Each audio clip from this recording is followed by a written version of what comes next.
hit start recording. There we go. For the YouTube thing, we'll fill for a minute because every so often OBS decides it doesn't want to start recording as soon as I hit record, and anytime I don't fill for a minute ahead of time is when that happens. So, I started a new game last night called Absalom. Is that how you say that? What's it like? It's a roguelike side-scrolling beat-em-up. And it, I know one of the character issues guys recommended it. I can't remember if it was Brian or Rich. Yeah, Rich. That was a Rich thing. Okay. Yeah, Rich. I think Rich and Leah played a bunch of that together, but yeah, Rich was pretty hot on it. I have it. It's one of my classic. I'm buying this, and I'm super gonna play it right now. And then there it sits. Yep. So yeah, eventually, that's where I had it for a long time. It's been installed even, but I finally decided to start it last night. I needed to get out some energy, so I didn't want to do like Final Fantasy VI, which is menu based, or Balatro, which requires way too much brain power for my mental state last night. So I was like, I need something that's action oriented, but so I can get some of this out, but nothing too involved. So, look, hey, this is installed already, and yeah, it's awesome. Yeah, I love the art style. I love the idea of a belt scroller roguelite. So it's super going to be up my alley once again. I would say like when I have time, but like I'm 20 hours into Final Fantasy 12 or Final Fantasy 13. So I've got time. I just am choosing to spend it doing ridiculous things. So yeah. I am a huge Final Fantasy fan. And I've never played 13. It's one of those ones that's on my list. It's one of the... I've never got to. It might be the only Western release that I never rolled credits on now. I didn't beat I didn't beat them as they came out, but over the course of time, I've gone back through everyone, and I was thinking about it earlier this year. I'm like, man, I've just never committed to doing Final Fantasy 13. For some reason, that game came out when I was in my, video games are serious phase for some reason, and so I just decided not to give it a try. It turns out it's completely ridiculous Final Fantasy in for all the good and bad parts. So I'm super enjoying it, even though I'm not sure it's a good video game, but I'm loving it. So there you go. Okay, nice. Well, there you go, YouTube people. There is your exclusive section, because now we're going to pause so I can get the blank audio for noise removal, and we will start the show proper. Everybody good? Woot woot. Let's do it. Yes. Okay, here we go.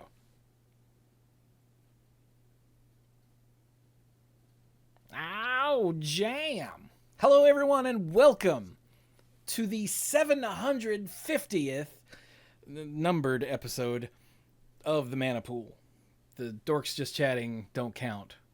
For some reason, I don't know why I decided those would be a separate thing that are on the podcast feed, but not numbered episodes. I don't know. Whatever. Past Chewie made weird decisions, and now we all have to live with it. But I am current Chewie. Present Chewie? I'm Chewie, the lead dork, as always. And I have all these other dorks also. Dorks? What? 750? What? Right? So I am a Brian. I'm usually just Brian, but today I am a Brian. I am the tangent master and rambling guy. Oh, shoot, I just screwed up my own intro. I'm here to talk a lot. Sometimes Chewie does more words than me because he has to do intro and outro, and sometimes I just outpace him just due to, well, look at what I'm doing right now. So, hey, there's other people here too, like Mike. And Mike's going to introduce himself now. You almost got me. I know. I'm Mike. I guess this is not my 750th numbered episode either, for various reasons, but I'm here today, and that's what matters, and I think it's awesome. I'm Dirk, the self-proclaimed greenest man alive and moral compass of the group. And this is definitely not my 750th episode that I've been on because, stuff happens. I mean, So, yeah. you're all probably over it at this point. I mean, considering that we're not including just chatting episodes, I think we're yeah. I'm not going to tell you how many episodes I've done because I used to know which episode of Monday Night Magic I started on, but when MTG Cast went down, I lost that information somehow. So I've got to be pushing like well over 1,500. No. Yeah, well over 1,500 podcast episodes total at this point, which is a problem. Wait. Hold on. Something smells extra Brian today. Yeah, you guys have smell that? a very special guest with us. I don't know if anyone else cares. This special guest was for me because after 750 episodes, screw it, I deserve a little treat. This guy is... So I've been listening to a show called Cane and Rinse for, I don't know, a very long time. And he was one of my favorite... they've got a giant rotating cast. And he was one of my favorite guys. Anytime, like, Brian or Leon or Leah or Jacob or Rich were on, I was like, this is a good episode. Or there's always one I forget, the other British guy who's always there and is he doesn't know music. And I feel really bad now because I can't think of his James? name.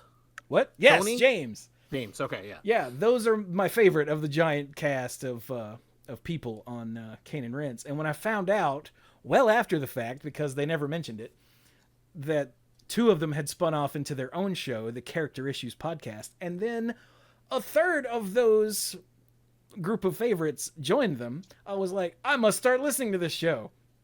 And now the Character Issues podcast is the one that every week, whenever I think, oh, wait, I should look for new podcasts, and I see there's a new Character Issues, I'm like, yes! And I say that out loud, and I immediately download it and listen to it while I'm dashing. So this is Brian Edwards, who is the host of the Character Issues podcast and one of the many contributing casters on the Cane and Rinse podcast.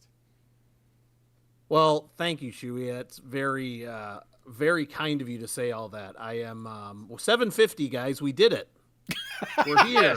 I can't believe the journey. I've made it. Well, no, sincerely. Is there anyone you want to thank? I'd like to. Well, mostly me for just gutting it out, and putting in the work. No, I mean seriously, legitimately, thank you very much for the invitation. Thank you for those kind words. It's like anytime that you hear, and I'm sure you guys know this feeling, when you hear that somebody has been listening and has liked something that you've done, you're just like, oh, my shoulders straightened up a little bit. It's like, all right, here we go. But no, I'm thrilled to be here. I'm happy to be included amongst the dorks. Honored to be here for your 750th episode, and ready to kind of get into the weeds with you guys. That is what we do here. But I would like to assure everyone, I'm not just being nice because he's here. Like, straight up, the Character Issues podcast is the thing I look forward to whenever I go, oh, new podcast. Yes! Like, that was not just, oh, I'll be nice because he's here. No, screw him. I don't care if he's here.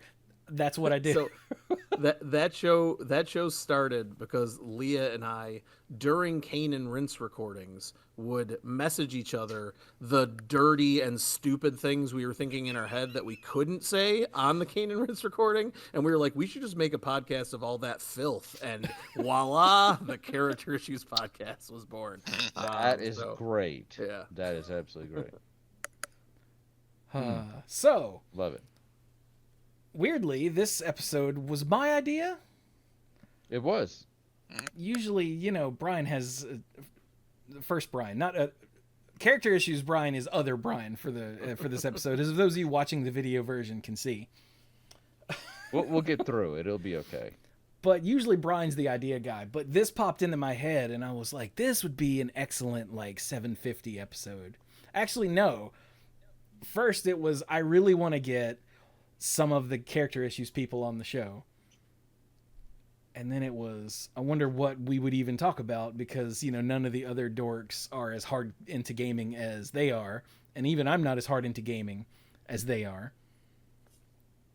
But I was like, wait a minute. Because it was an episode that you guys had. I don't remember the context anymore, because this was like, I don't know, 2 months ago. But you started to say something about aging. You know, getting old, you know, which is a thing that us old people talk about all the time. It's true. And I bet we could do an episode about just what it means to be a nerd, how that has changed over the course of our lifetime, and what it's like being, you know, a mid-40s nerd nowadays. And I was like, that's something all of us can relate to, because we're dorks.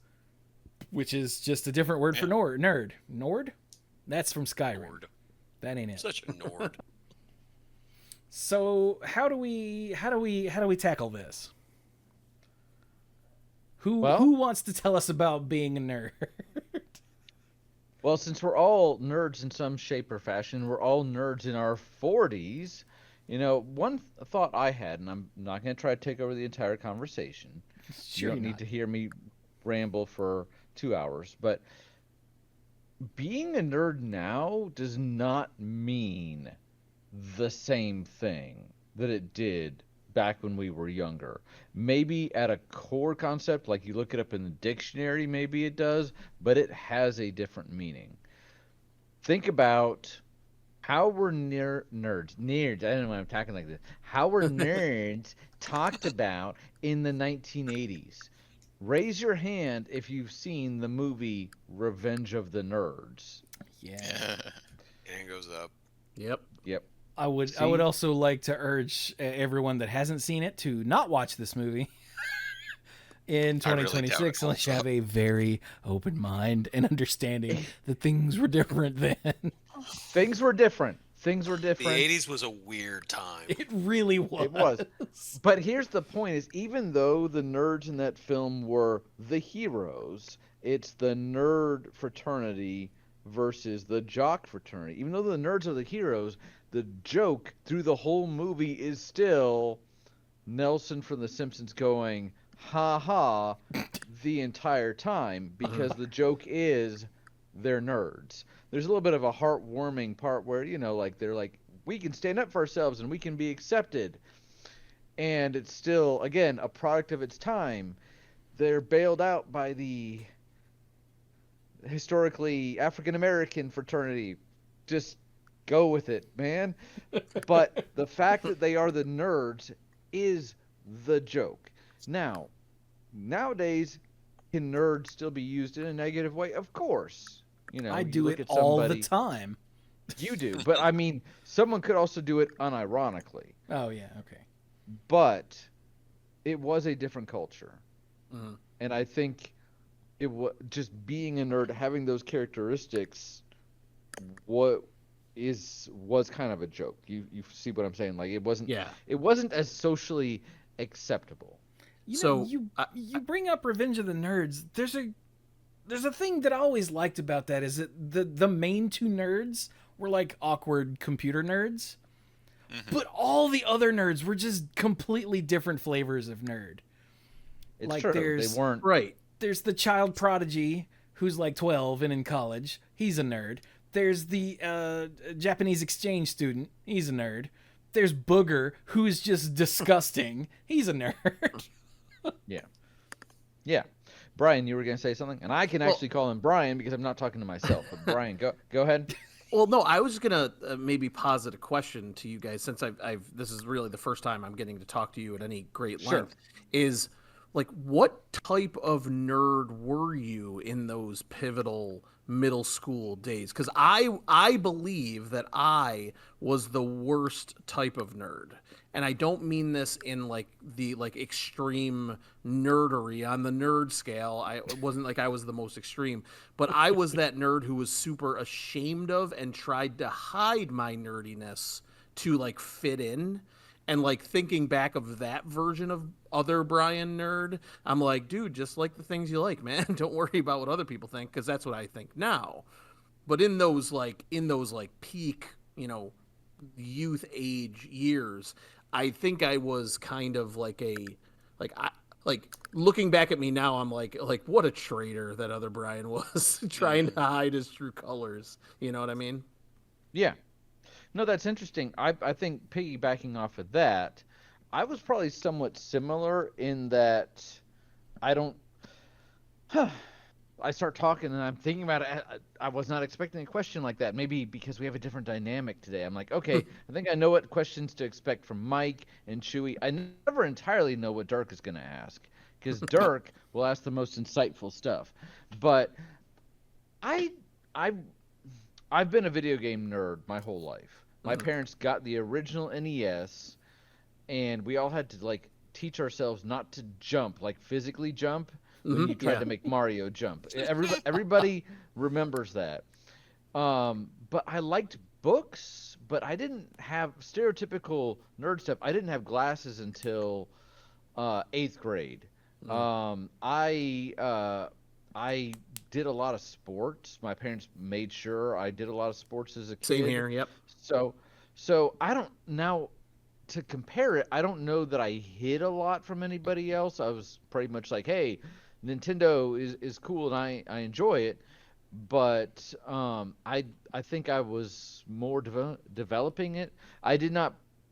We heard about the Magic the Gathering, like Satanism, and I did not play it. It was like spoken of in hushed whispers, but I didn't even see a Magic card until I was in high school, because I was trading for Star Wars cards, and I just got a pack of Magic to trade to someone else. Nerd. I Sorry. yep. No, you're good. I again, I played sports.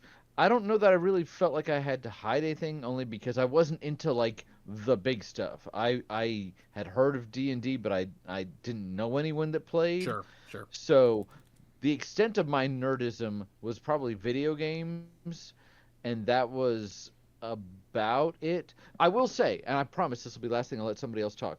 The first time I think I ever felt a twinge of like, oh, do I want to hide this from somebody, was when I was in high school. I know you asked about middle school. When I was in high school, Pokemon had come out, Hmm. and you could tell it was geared at a younger audience. It was. But there were two friends I had in high school and they were all into it. And I had this first thought of like, is this something that I'm really comfortable saying that I'm enjoying when, there's girls around, when, Hmm. there's other people around. And also at the same time, more adult cartoons, anime and stuff. That was becoming more prevalent as I was in high school, and some of it looked really interesting to me, but cartoons are for kids. So there was some initial like, oh, do I not admit that that looks interesting to me? So I was a bit of a late bloomer nerd, I guess, and I did feel some of that trademark like, oh, got to keep it from people. Hmm. Now, I've talked for a while. Mike or Dirk or Chewy? So when you bring up that, such and such is for kids thing, and maybe we'll get into this later, I think that's a big part of what's looked down on in nerdishness and why you might not start to feel it until you get older because, video games, comic books, cartoons, fantasy sci-fi novels, some people think of stuff like that as kid stuff. So if you continue to show a high interest in that, people might start to look down their nose at you. But but yeah, when I was younger, I was the I was the bookish, science fiction Hmm. nerd. I didn't really start getting into video games until much, much later, like late high school or college. Um, as I got into middle school and high school, of course, I found out about anime. I first learned how to play.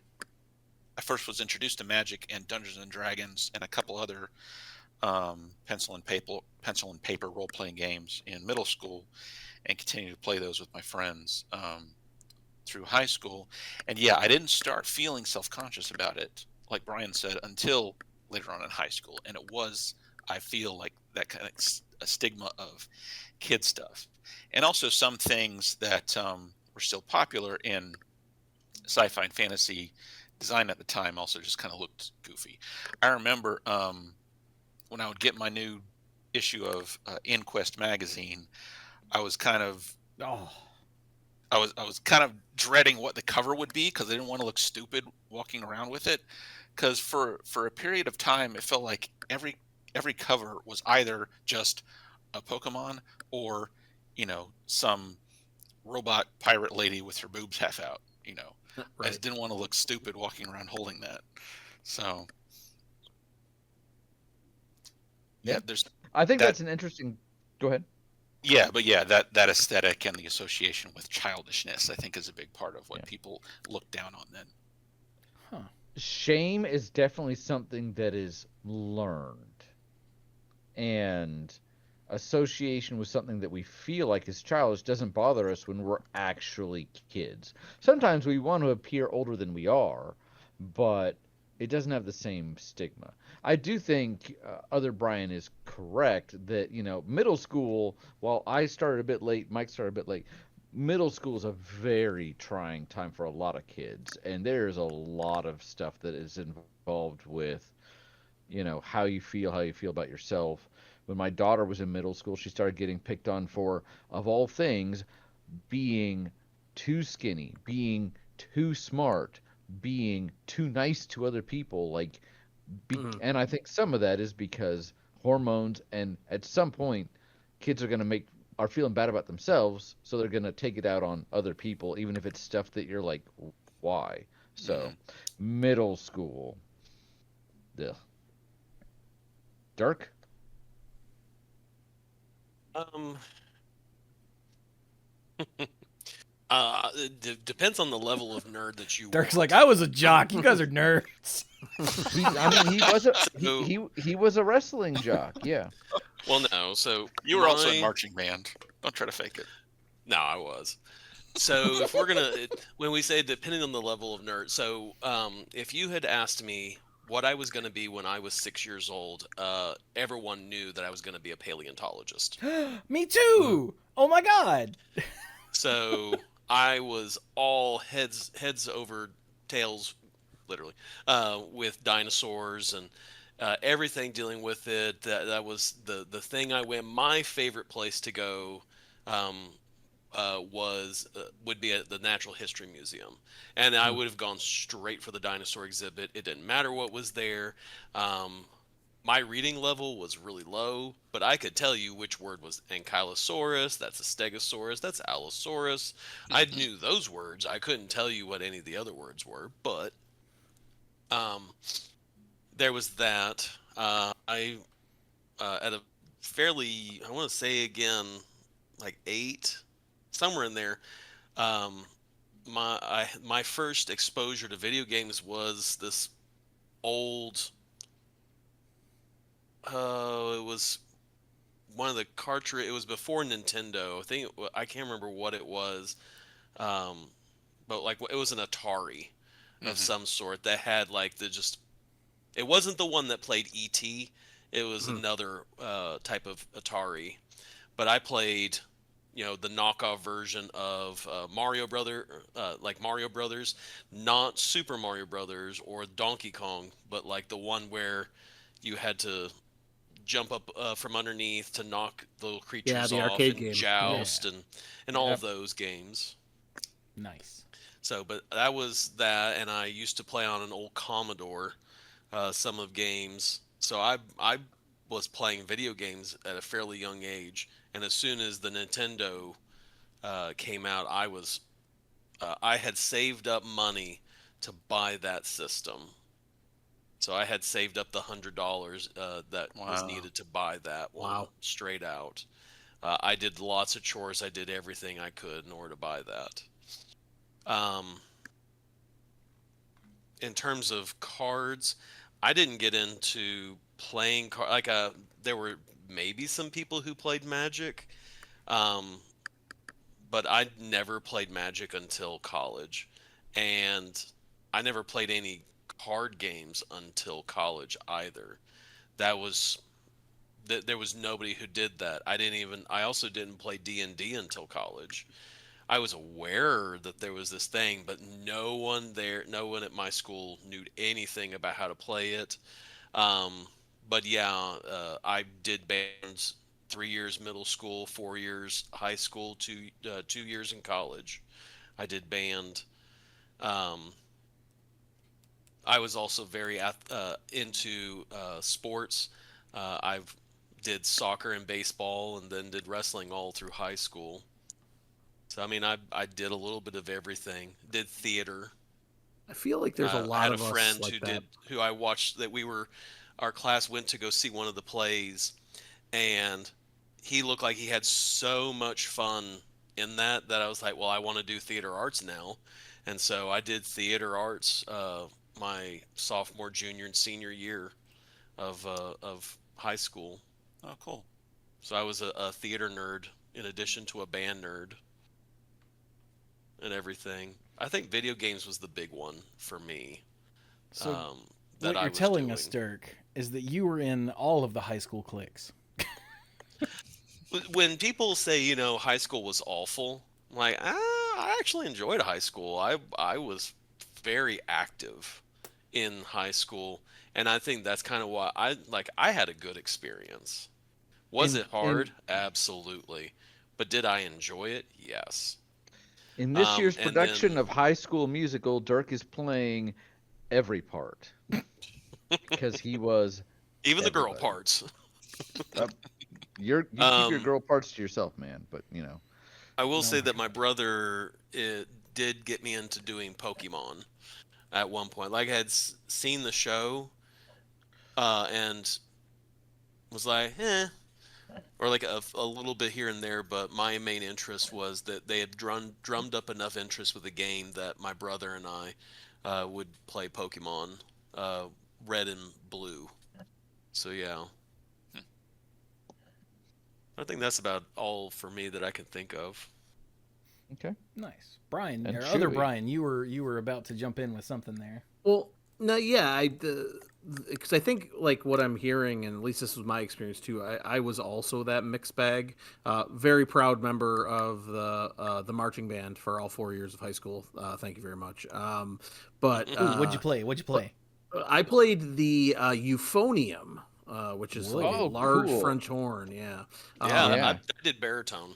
Oh yeah, cool, awesome. The Yeah, euphonium was it baritone is it's one clef, the other one's kind of the other way. It's also Yep. like the shape of the instrument, yeah, more or and less. this is, and I apologize to go down this road. Did you play a 3 valve or a 4 valve?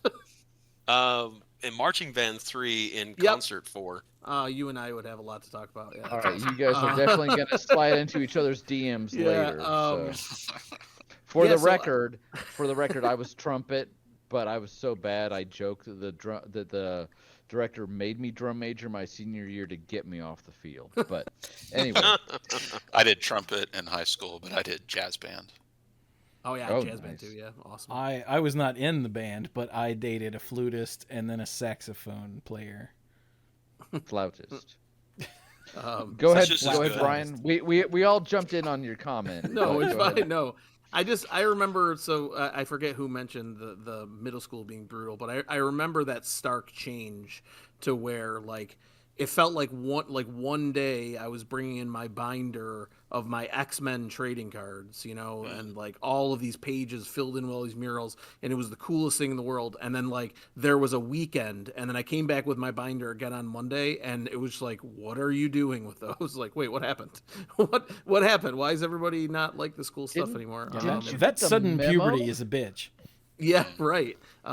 So it was wild like that, and then like I said, I did feel like I said, a little bit of shame is probably the right word, although I wouldn't have thought about it like that back then. It's just like, oh, I can't like there, I can talk about some things, like it's cool to like Jurassic Park, right? Yeah, okay, great, yeah, we can like that, but Star Wars, we're good on that, but like what about Star Trek? No, don't bring it up, don't look at you, got it. And yeah, it kind of rode that wave for me, and then basically by the end of high school I had figured it out. It's like, oh, these are just the things I like now, okay, cool, like I don't need to pretend. But there was that sense that I was I was the only one of my core friend group in like the middle school when all of them had moved on from like, for example, Mighty Morphin Power Rangers. I was still very much tuning in to see what Rita Repulsa was up to. Sure. For and I still do. You know what I mean? To this day, I just like, it just, those were the things I liked. It just took me, I think, a little bit longer to figure it out. Yeah. Power Rangers was very in when it came out in my age group, and then we were supposed to stop liking it. Right, yes. And then they came out with the White Ranger, and all of a sudden all my friends are like, it might be pretty cool again. And I'm thinking, yeah, because I'm right there with them. And I'm, even then, because I think I was in 7th grade, I was like, it's still the same show, but they like it again, so shut up. And I think every other guy was like, yes, we can talk about it again for another year, and then... Yeah, and you don't realize until years and years later, it's like, wait a minute, that means they were all still watching it the entire time, just like I was. They didn't just start tuning again? What? Man. Oh, man. I was... Like, I hadn't thought about this until other Brian asked. I was like every kind of nerd except a band nerd, I think. Like, I love to say that my first 3... like academic loves in this order were dinosaurs, paleontology, astronomy, and then Greek mythology. Mm-hmm. And I never stopped loving any of those. But I got into video games with the NES at like I'm gonna say 8, I think, is I've worked it out in the past. I think we got the NES and our 3 games, which were Rad Racer, RC Pro-Am, and Karnov. I think I got those at 8. Karnov was the 3rd. All right. Yeah, we didn't have right. the Mario Brothers Duck Hunt thing for like fantastic. 2 years for some reason. I don't know how that happened. I think my old man might have bought it off the back of the had truck. the version of Popeye, the arcade version Popeye, the NES version of that somehow ended up at our house too with Mario Brothers and Duck Hunt. Nice. It's weird. There was always some weird 3rd game everybody had. For me, it was the one that was the combination of Mario and Track and Field and Duck Hunt. I think we had to make do with just that for a little bit, and I think our next one was either Pebble Beach Golf or Destiny of an Emperor. So, oh God, which I have neither of which waxed on about. No. Yeah, I started on Game Boy, so the 3 games were Super Mario Land and Tetris, and the 3rd one was Hyper Load Runner, which I was not good at. It's like my little kid brain was just not good at that puzzle. Yeah. But like, I got into comic books relatively early. For Christmas one year, Mom had gotten me some sort of like comics starter pack. And the first one that I remember reading was an issue where it's right after the Evolutionary War. I didn't know this at the time. It's an issue of Thor where Eric Masterson, his mortal buddy, almost dies trying to save Thor from an attack, and that's when Thor and Eric Masterson got merged into one person. I didn't know that was a milestone episode or issue at the time.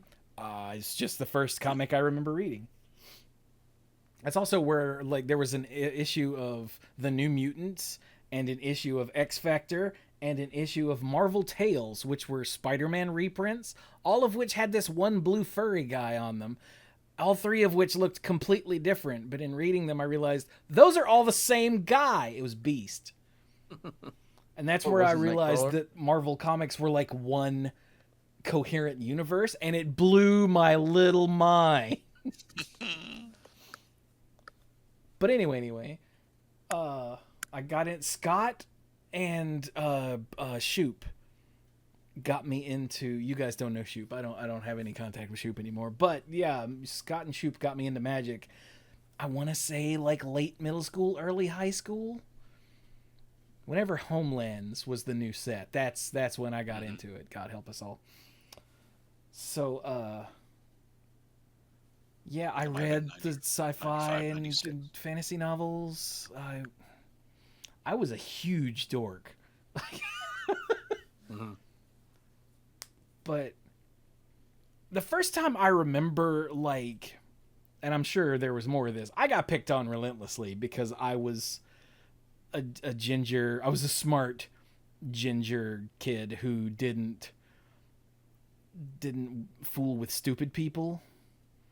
I saw a lot of myself in your daughter Brian, in Samwise when we went to Carowinds, when we were sitting inside because it was raining, and she and her friend were going off about how they're glad they got into the early college program so they could get away from all the dumbasses. And I was like, I like you. That has been a very good thing for her, yes. Because, So. like, I didn't have time for the guys who were, okay, moron. Like, and so I got picked on for that. But I was also kind of insufferable because as a defense mechanism, I would go super smart to make them look stupid, which got me, shoved into lockers and punched more times than I would probably like to talk about or think about even. But but the first time I really remember being embarrassed by my the stuff that I liked, Mortal Kombat had come out on home consoles. Mortal Monday, I was there, and because we were in middle school, you couldn't bring the game because what is that going to do? So I had the instruction manual, and I was showing it to Scott, and like one of the hot popular girls was like, "Oh my god, what is that?" And we're like, "It's Mortal Kombat." And she's like, "Give me that," and took it. I'm like, "Give it back." She's like, "Why?" I'm like, "'Cause it's mine." And she's like, "Oh," and she like threw it over the stairwell. And I was like, "What? Like, what are we even doing here?" And that's the first time I really remember being like embarrassed to like something. Candy, that was her name. I know she's not listening, but hey, screw you. We've spent a little bit on this kind of introductory thing, but again, this is what it was like when we were growing up. Now, I'm sure kids still get picked on for being nerds these days because, like, especially middle school. Oh yeah. Slightest difference, oh, you're not me. That's weird. Bad. Or again, I don't feel good about myself. I compensate by taking it out on you. I'll never forget the day that I picked her up from school, and she was still in elementary school, and she looked so upset, and I'm like, why? And what's going on? She's like, well, I like Star Wars. I'm like, yeah, that's great. You've loved them since you started watching the movies. And she's like, but this boy told me I can't like them because I'm a girl. And I'm like, I want to burn this place to the ground. Yes. But yeah. When did they find that kid's body? You know what I mean? Like when they anybody does won't. that to my kid, I mean, exactly. That's when Brian went to the dark side. I haven't heard yet that they've been found. Yeah. Why? Perhaps in my most restrained moment, I realized it would be a bad idea to ask for the name of this child. So, but yeah, I'm also reminded. You guys remember the comic strip Far Side, where it was generally single panel. Sometimes they'd be more than that, but a lot of them were single panel. They told a joke, and this would have been early, sometime late '80s, early '90s. And there's a kid on the floor in front of a TV holding a joystick, clearly like Atari era or something like that, playing a video game. And his parents are behind him watching him. They just look so proud. And the caption something like, they knew they were getting their son Ray for a bright future. And the thought bubbles above their head are wanted ads, like from the classified section. It's like, plumber needed to save princess. Or, how fast can you beat World 8-1, or we'll pay lots of money if you're good at Mario. So and the thing was, at the time, that was the joke, is like the kid is playing a game and it's fun and it's entertaining, but it's not going to lead to anything else. And haha, and you got it, and it was the joke. And it's amazing transitioning away from then to now, where that kid, if they're a content creator or a streamer, I realize there's more than one. It's not something you can just sit down and do. But if he's one of the successful ones, then he's probably doing just fine for himself. So it's gone from a culture of, oh, this is the obvious joke. No one will pay you to play a video game, to content creation, to esports, not to mention, again, other people that play or that create video games. So this has opened up a whole new world in a certain sense, a whole new way for people to do the things that they enjoy, hopefully for a living, or at least enough to get by, or hopefully enough to at least express themselves that way. Now, I don't want to tie us down toward just video games, because this concept, what we're talking about, is aging as a gamer, and that can mean a lot of things like card games, board games, anything like that, or being a nerd. Again, maybe you don't even love games, but you're smarter, you have other parts of the culture. But video games, in my opinion, you guys can feel free to disagree, and Brian, they do often, with pitchforks. Video games are something that's unique to our generation, the one in front of us and the one behind us, because 40 years ago, they were just coming into being. I don't know when the Atari came out. I'm too lazy to look it up. But like our grandparents did not have video games. Our parents didn't really have video games. They had board games. Chess and Go have been around for literally hundreds of years. Monopoly's been around for a long time. But the reason I think this is an interesting discussion on this point is because this is something that has really evolved along with us and grown up with us. So if it feels like I'm getting bogged down in that, I don't mean to be, but I think it's a particularly interesting point. So, but I do think that we treat the concept of a nerd a little different now. Again, you can still be picked on for it, sure. But why do you think that's true or not? And why do you think that is? What has changed? For video games specifically, PlayStation happened.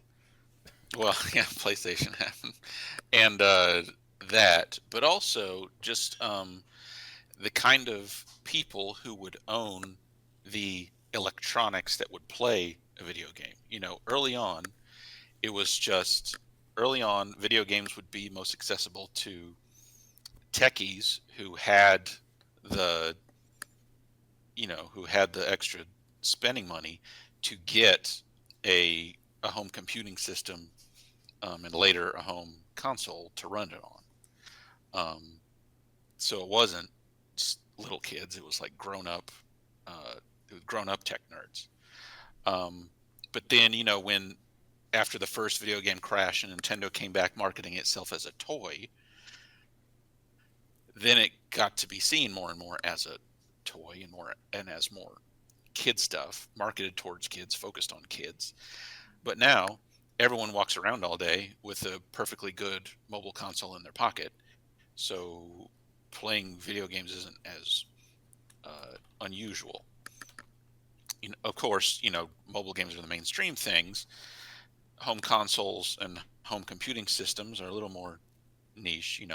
Not everyone has a gaming rig, but because everyone has a cell phone, just the idea of a person playing and enjoying a video game is not immediately nerdy.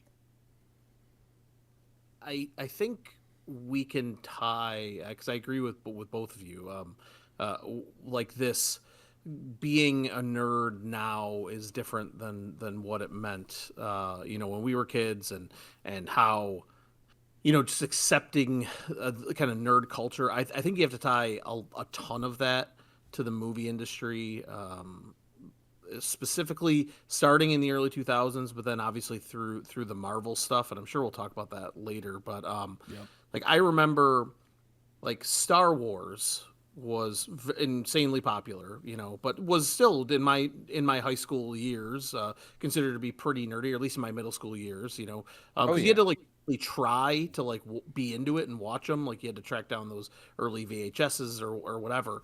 But like a lot of that really was shed when the prequels came out, and then leading that into the Lord of the Rings trilogy coming out. Like it felt like these properties that were viewed as niche, as nerdy, as for a certain type of person who likes a certain type of thing, became like widely exposed as obviously being for everybody, considering how much money they made. Like all of a sudden, like the prequels, for what they are, like I don't know anybody who didn't see, of my age, who didn't see those movies in the theater. My wife, who is not, she loves Star Wars, but she's not a movie person really. She has her things, but like her whole family went, and like I think the last movie her dad saw before that in the theater was like the John Wayne True Grit. You know what I mean? Like it was an event. Like people went out, and you say the same thing with the Lord of the Rings movies, and all of a sudden these things that like, wait, I thought that I was different for liking these. Oh, wait, turns out that they're actually wildly popular. They're kind of exposed along with the internet, obviously. But like how much that ostracized community was really kind of everyone on some level of ostracization. Easy for me to say. But yeah, I think like, yeah, I don't know. It feels like that had...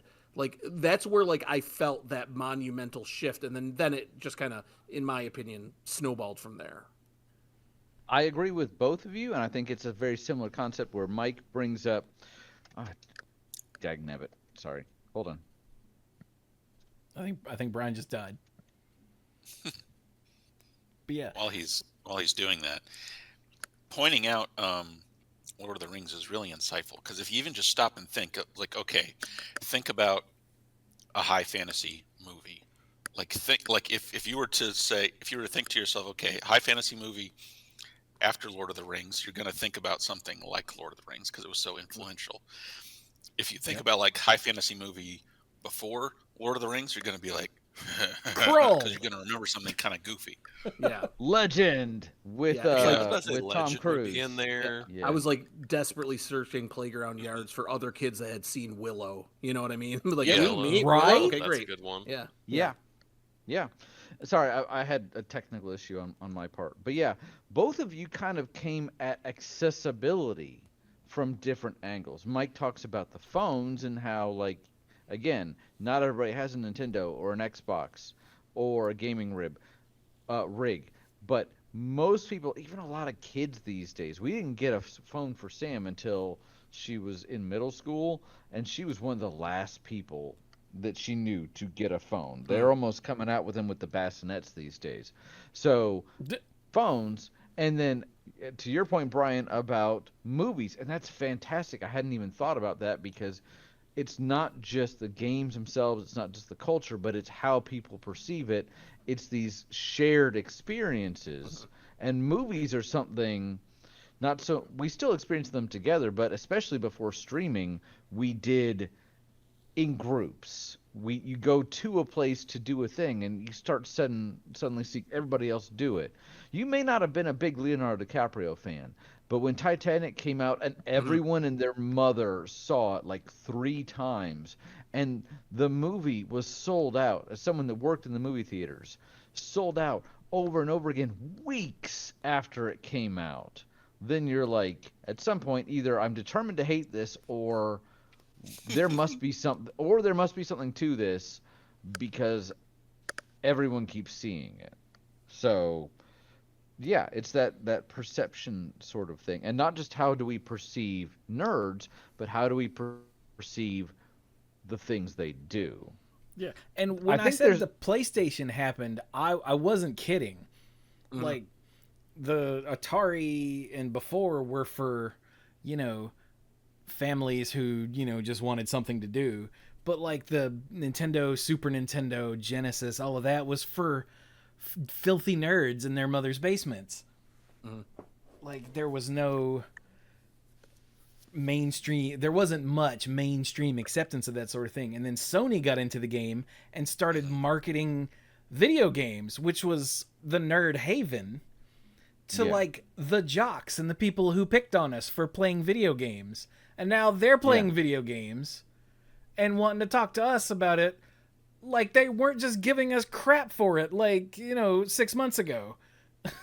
I was going to say the same people that picked on me for playing video games in middle school, in college, were at midnight releases for the new version of Madden, Gears of War. You know, like Exactly. pick your game. Yeah, Halo. You know, but yeah, Halo, exactly. Yeah. Halo. Yep. Yeah. And E- the shift in marketing towards, hey, if we sell more games to more people, then we'll make more money, meant that the wider audience meant suddenly, oh, playing video games wasn't just for us nerds anymore. It was for anyone For who everybody. wanted. Yeah. Well, and the PlayStation's a huge part of that. And then you had another cultural shift with the Wii, because it wasn't even just video games. It's like you're playing these games that happen to be video games with, you're not just playing with other nerds, but like grandma's like, I want to play, bowling. So let's do that.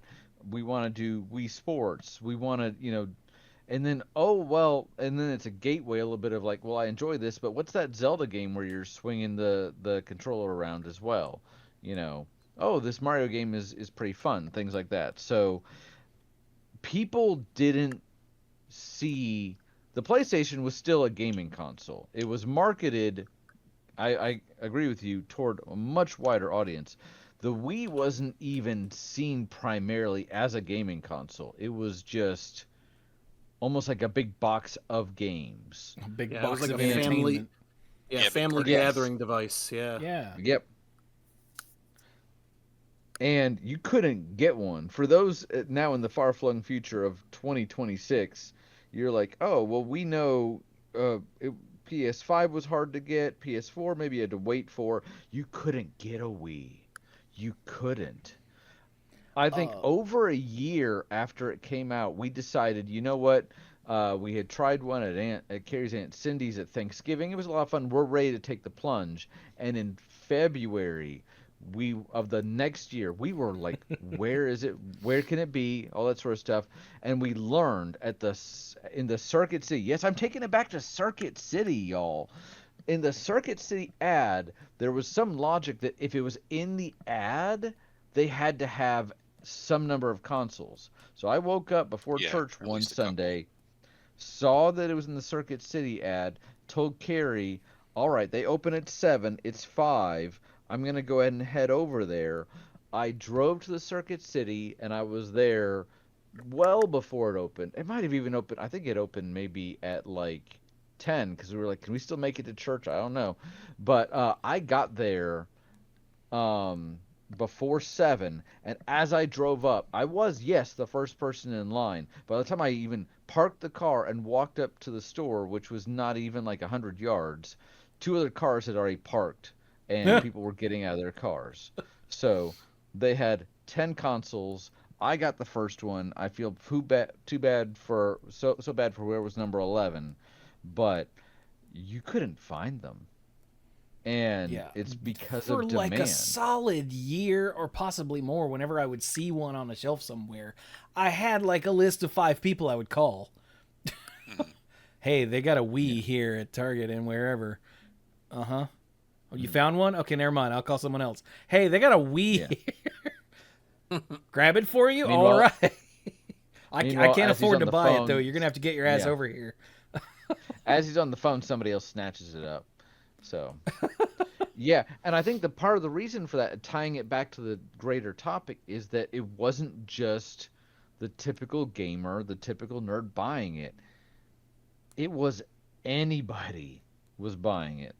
So, again, kind of going toward game. If we still say video games were traditionally associated with nerds, there was this breakaway moment. And I think for a lot of people with hobbies that are not necessarily considered mainstream, there's this anticipation of when is it going to get recognized? Because especially back in the 80s, back in the 90s, nerds did not want to be ostracized. It was not something like, oh, well, maybe some of them were proud of, like, look at how different I am. But thinking again about our earlier stories, it was something that you had to minimize, you had to downplay. And Yeah. at that same We didn't time, get into there's that- video games so people would make fun of us. Right. Right. You didn't play D&D because it was popular. You played it because it was fun, and if word got out that you did it, you might have to track them down and take matters into your own hands. There was this expectation of, when are people going to realize how awesome this is, and when am I not going to be ostracized for it? When am I going to come out of the proverbial closet? Not to minimize the struggles of Okay. great. We know, Yeah. Brian. Yeah, I know. But when is this going to be more acceptable? And when you have a moment like the PlayStation and the Wii, then it starts to become this like, oh wow, this is great now. I remember, and sometimes we get there's a culture, sometimes we don't.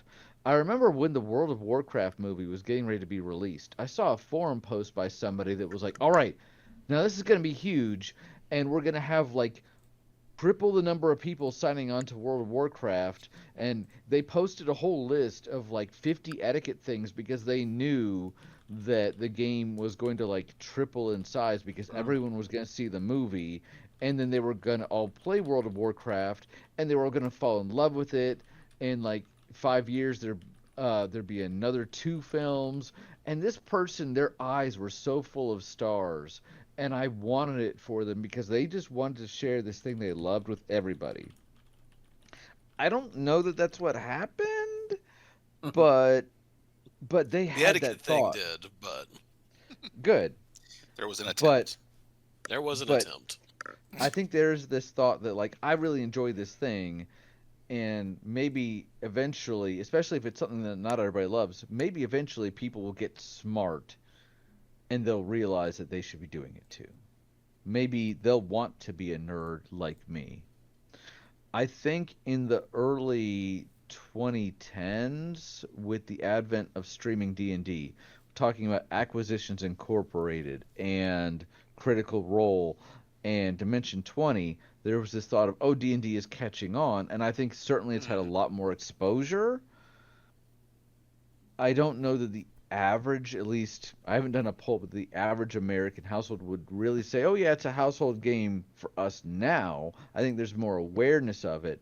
Is it still seen as this very nerdy thing? I think we're probably still at that point. Stranger Not to Things, be- I think, should be on that list too. Yeah, for Absolutely. Yeah. Absolutely. Now, not that I'm not Go trying ahead. to steer the conversation back to magic. No, I've been talking for a while. Please, No, shifting to another Brian. Yeah.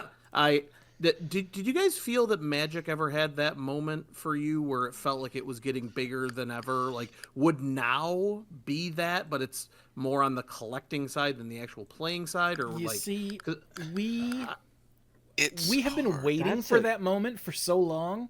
Yeah. Did you know that many years ago, the Russo brothers were connected to some sort of live action magic something or other? Was it a series? It was going to be a Netflix series, right? I think it was a series based around Chandra. Yes. Yeah. Yeah. And like, you remember that terrible Disney movie, The Sorcerer's Apprentice, with Nicolas Cage? Oh yeah. I remember it. Yeah, there was a big, hey, Magic's going to be a part, like Magic the brand is going to be a part of this. And then it turns out that all got cut, and there was just like a cardboard standee that said Magic the Gathering with one of the characters on it in the background. In one scene. scene. Yeah. Yeah. And that was the big Magic crossing into the mainstream thing. So we've been waiting. When the Warcraft movie came out, or before the Warcraft movie came out, we had Alex Shaw from School of Movies on the show to talk about how would they do a Magic movie. Sure. And he was like, it's all going to depend on how World of Warcraft does. And then we all know how World of Warcraft did. It didn't. And so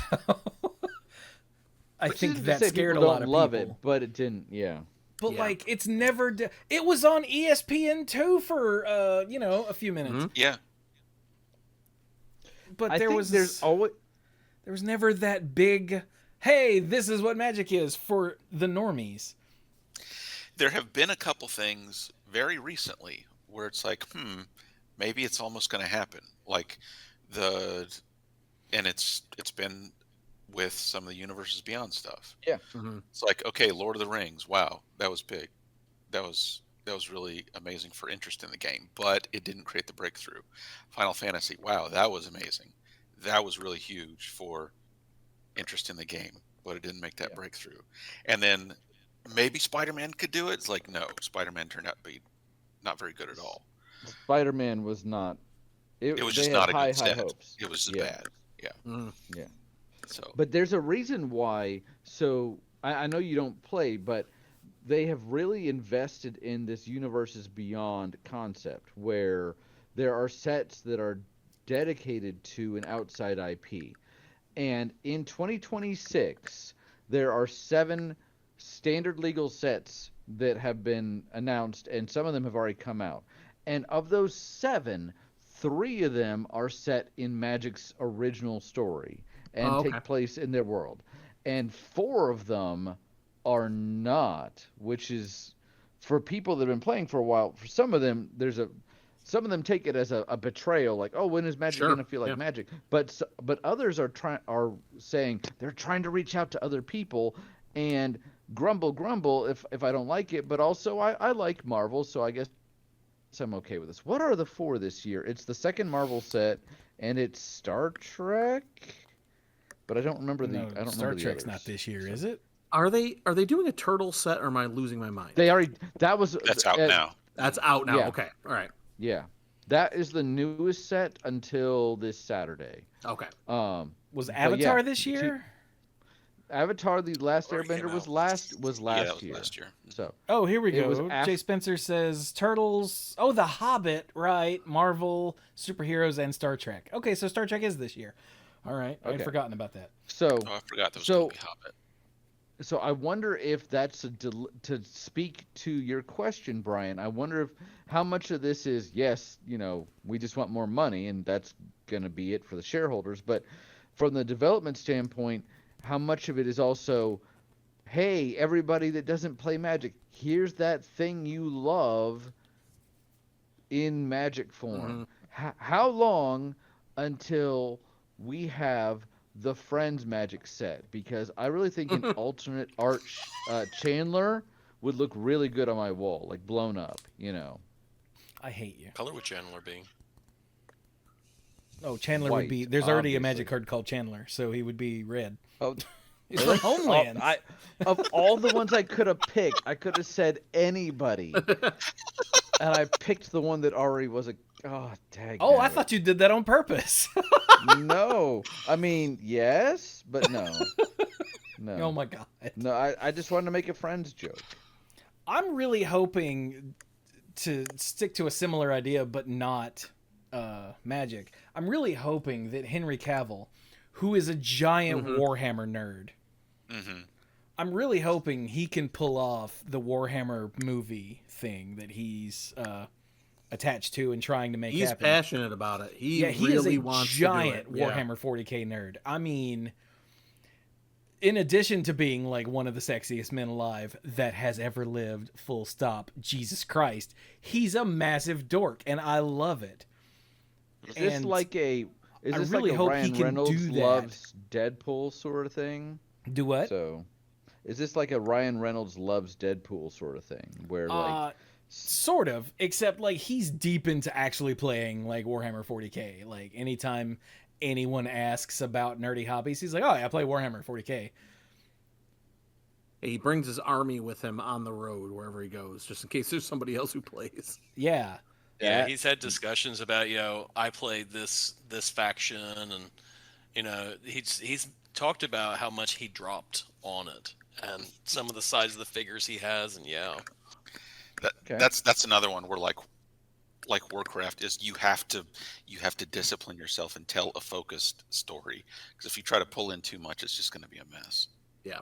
yeah, and I'm really hoping that if he can pull off the movie thing, because I think not only is he attached to it, I think he's producing it, because of course he is. But I hope he can pull it off so that Warhammer can get that big spotlight thing. Oh yeah. I'd love Not to see not that I care. I have zero interest in Warhammer at all, but I like seeing these like nerdy things suddenly Yeah. get big because I'm excited for people who are excited about Warhammer. Exactly, That's where I am. yeah. Yeah, that's Yeah. where I'm at. Yeah. 100%. I've never played it. The Clicks games, Hero Clicks, Warhammer, the miniatures games have always fascinated me, and I've never played one. But I can look back and be like, that looks really neat. And look, they're using tape measures, and how do they remember all the abilities? And I'm sure someone out there would love to be like, Brian, let me show you. And unfortunately, Well, I they don't have a would. whole lot of time for used other to play that. hobbies right now. But if you love it, all the more power to you, really.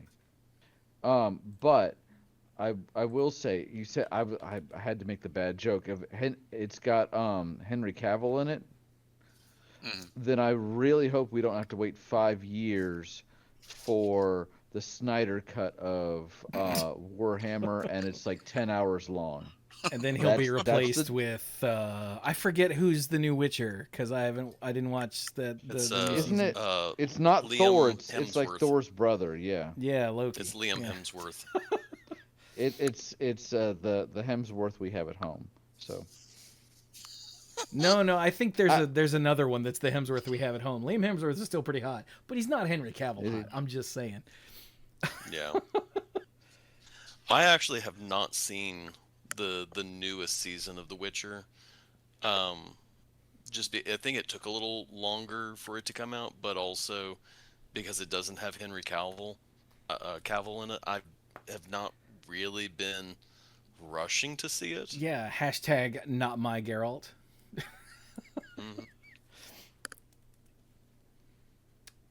I started the first season. I got like 2 episodes in, and like most shows, I'm watching it with my wife, and she's not loving it. And I know I could go back and watch it on my own, but I moved on to other things. But too. you've got Final Fantasies to play and Dragon Warriors. To I've got play. Final Fantasy. You got it. And also, this was like a couple of years ago when the series had originally come out, so I probably had a lot Yeah, of work to do. if the first 2 episodes didn't kind of pique your interest enough, then don't worry about it, because it's yeah.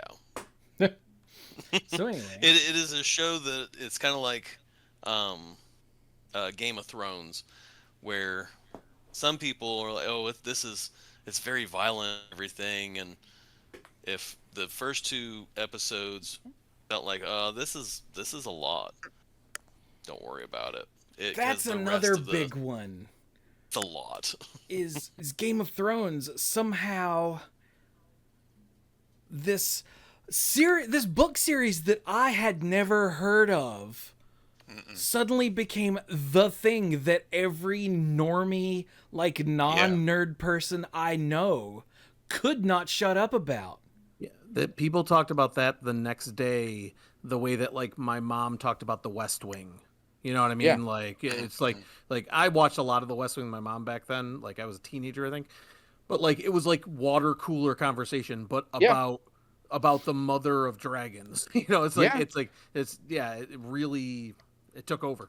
Yeah, talk I about was taking literally- something niche and nerdy and making it mainstream. Good lord.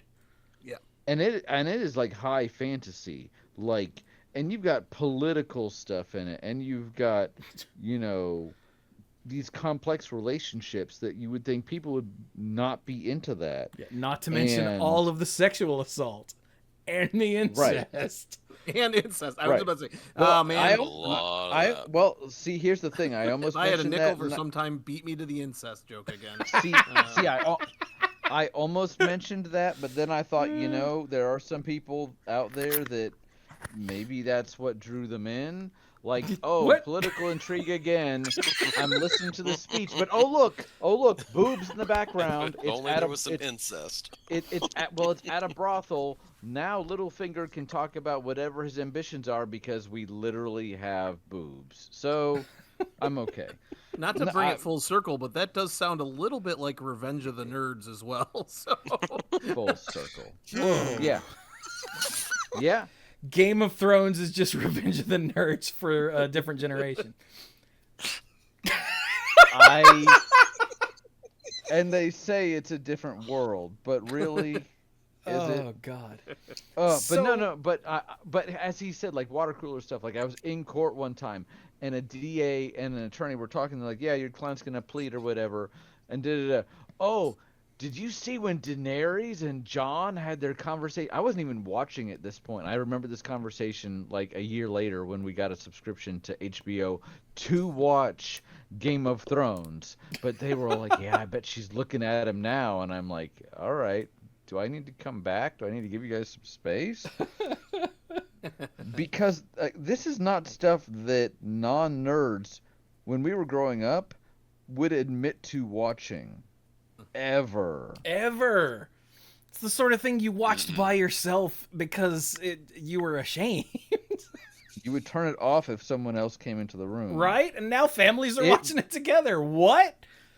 It was... After the kids go to bed. I'm going to say it. It was nerd porn, and now they're watching it together.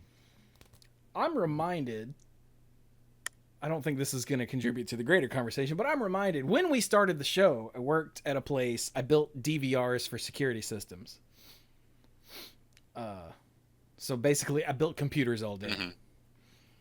And I remember because this is when I discovered podcasts, and I was listening to a couple of podcasts. And I used to listen to this show after we would post it because I wanted to make sure everything sounded right. Thank God I stopped doing that.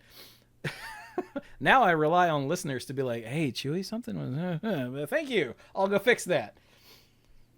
But I remember the sales guys used to give me such hell for like nerdy stuff. Like I had from years back when I was a kid, I had a little pin of Captain America. And when Marvel was like, "Hey, we're going to kill Captain America," I wore my little pin on my lapel. Well, not my lapel, but I wore my little pin on my shirt because, you know, hey, the issue where they killed Captain America came out today. So I'm wearing this, and they're like, "You're such a nerd." And I was like, "Mark, like 4 times a year, you dress up in your extremely period accurate Revolutionary War outfit and go pretend to get shot. How about you eat my entire ass?" He's a history nerd. Oh. Yeah, and this is where one of the other sales guys there, who was a giant car nerd, he's the one who first said to me, "Everyone's a nerd about something." And it had never occurred to me because I'd always been, you know, the nerd who got the dirty end of the stick all my life. And yeah, this guy is a Revolutionary War reenactor. Like he goes out, pretends to get shot, and then lays in a field and pretends to be a corpse for hours. And somehow me talking about a comic book is something to be looked down on? Sir. Yeah. And John was a giant car nerd. He would routinely like take apart and put back together his hot rod, sort of like Tim Allen in Home Improvement. You know, he was building the hot rod in the garage. And another guy was the biggest Philadelphia Eagles nerd. He could spout off like stats and things, and I'm looking back, you know, with the knowledge I have now, I'm pretty sure he was autistic because he just had all that in his head and wanted to talk to you about it. And I don't know if anyone here knows any Philadelphia Eagles fans. They're the worst people that have ever lived. Oh, see, my wife's family lives in Pennsylvania, and they're all Eagles fans, so I'll be sure to tell them you said that. So you understand. They're not actually the worst people that have ever lived. I just thought I'd say that. But, like, they're all just massive nerds, but because their stuff was not traditionally nerdy, they thought they could, like, pick on me.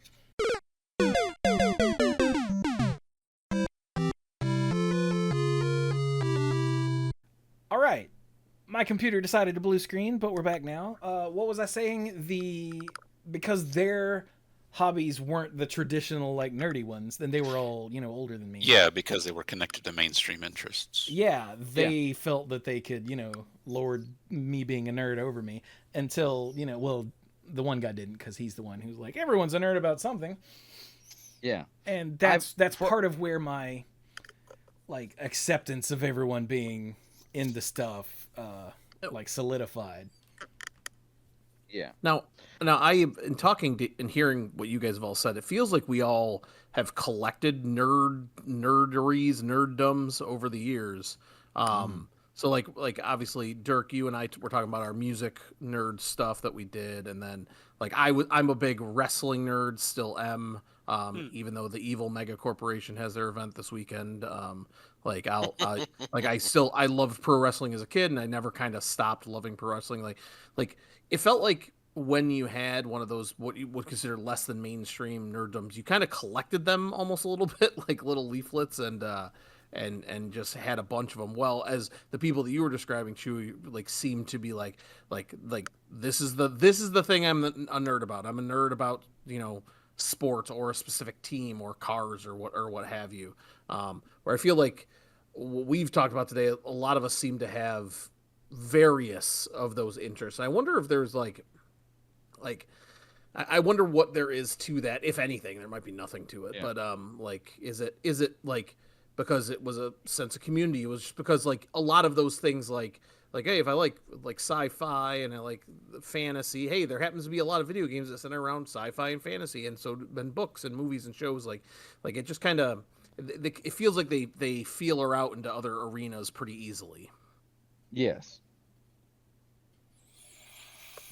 I have had a theory for a while, and Chewie articulated this partially with what his boss had told him about, or his coworker had said about, like, everybody's a nerd about something. I would open it up a bit more. Well, I know we're talking about nerd stuff for the topic. For a while now, I've had this theory that everyone needs, psychologically, something to be obsessed with. And that may not sound healthy, but I think it's a matter of the level of it.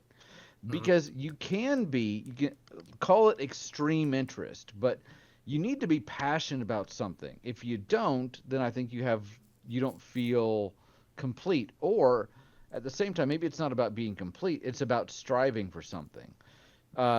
When I listen to your podcast, Brian, and you're talking about all the games that, like you said, you completed over 50 games last year, and Leah completed 41 and all that. When you play a game, you're relaxing. It's a way to shut out the outside world, but you're also working toward a goal. When you beat that game, maybe you revel in that for a little while, and then eventually, what do? You pick up another game. You need to have something to work on. So the difference in my mind is between healthy obsessions or interests and unhealthy ones, which is when you get into drugs, controlled substances, serial killers, collecting heads, things like that, or abusive relationships, controlling other people, even a healthy interest in sex versus an unhealthy one.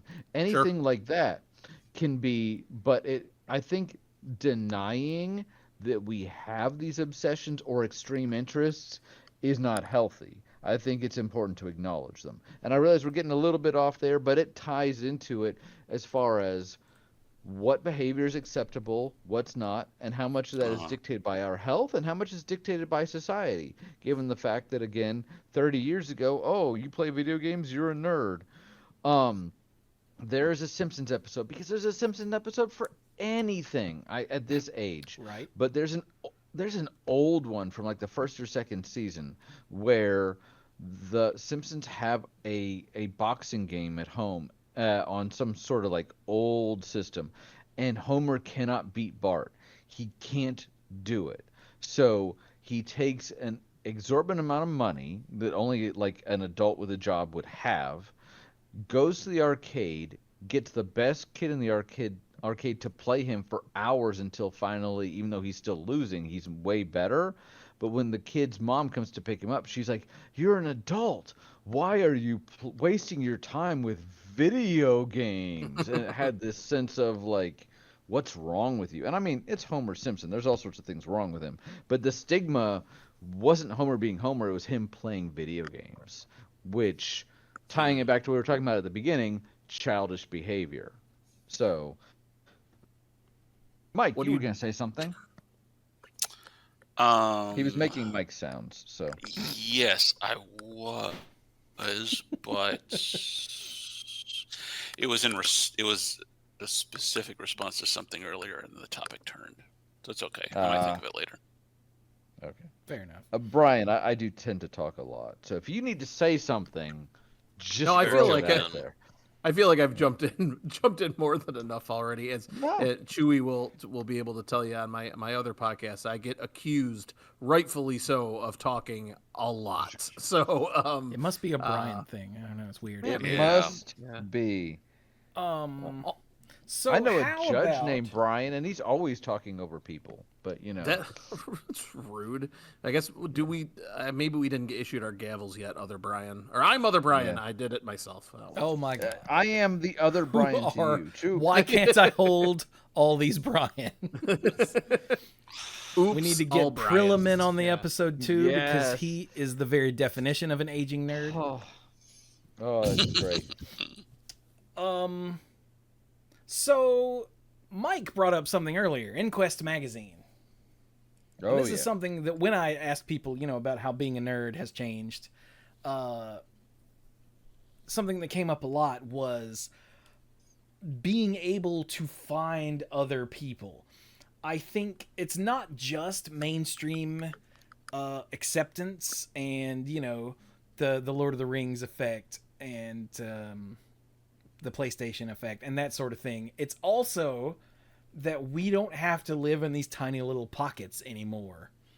Mm-hmm. Like, the only way I ever knew that someone else was into, comics or video games or whatever is if I happened to catch them with a magazine of that ilk, like at school. And I'd be like, whoa, what you got there?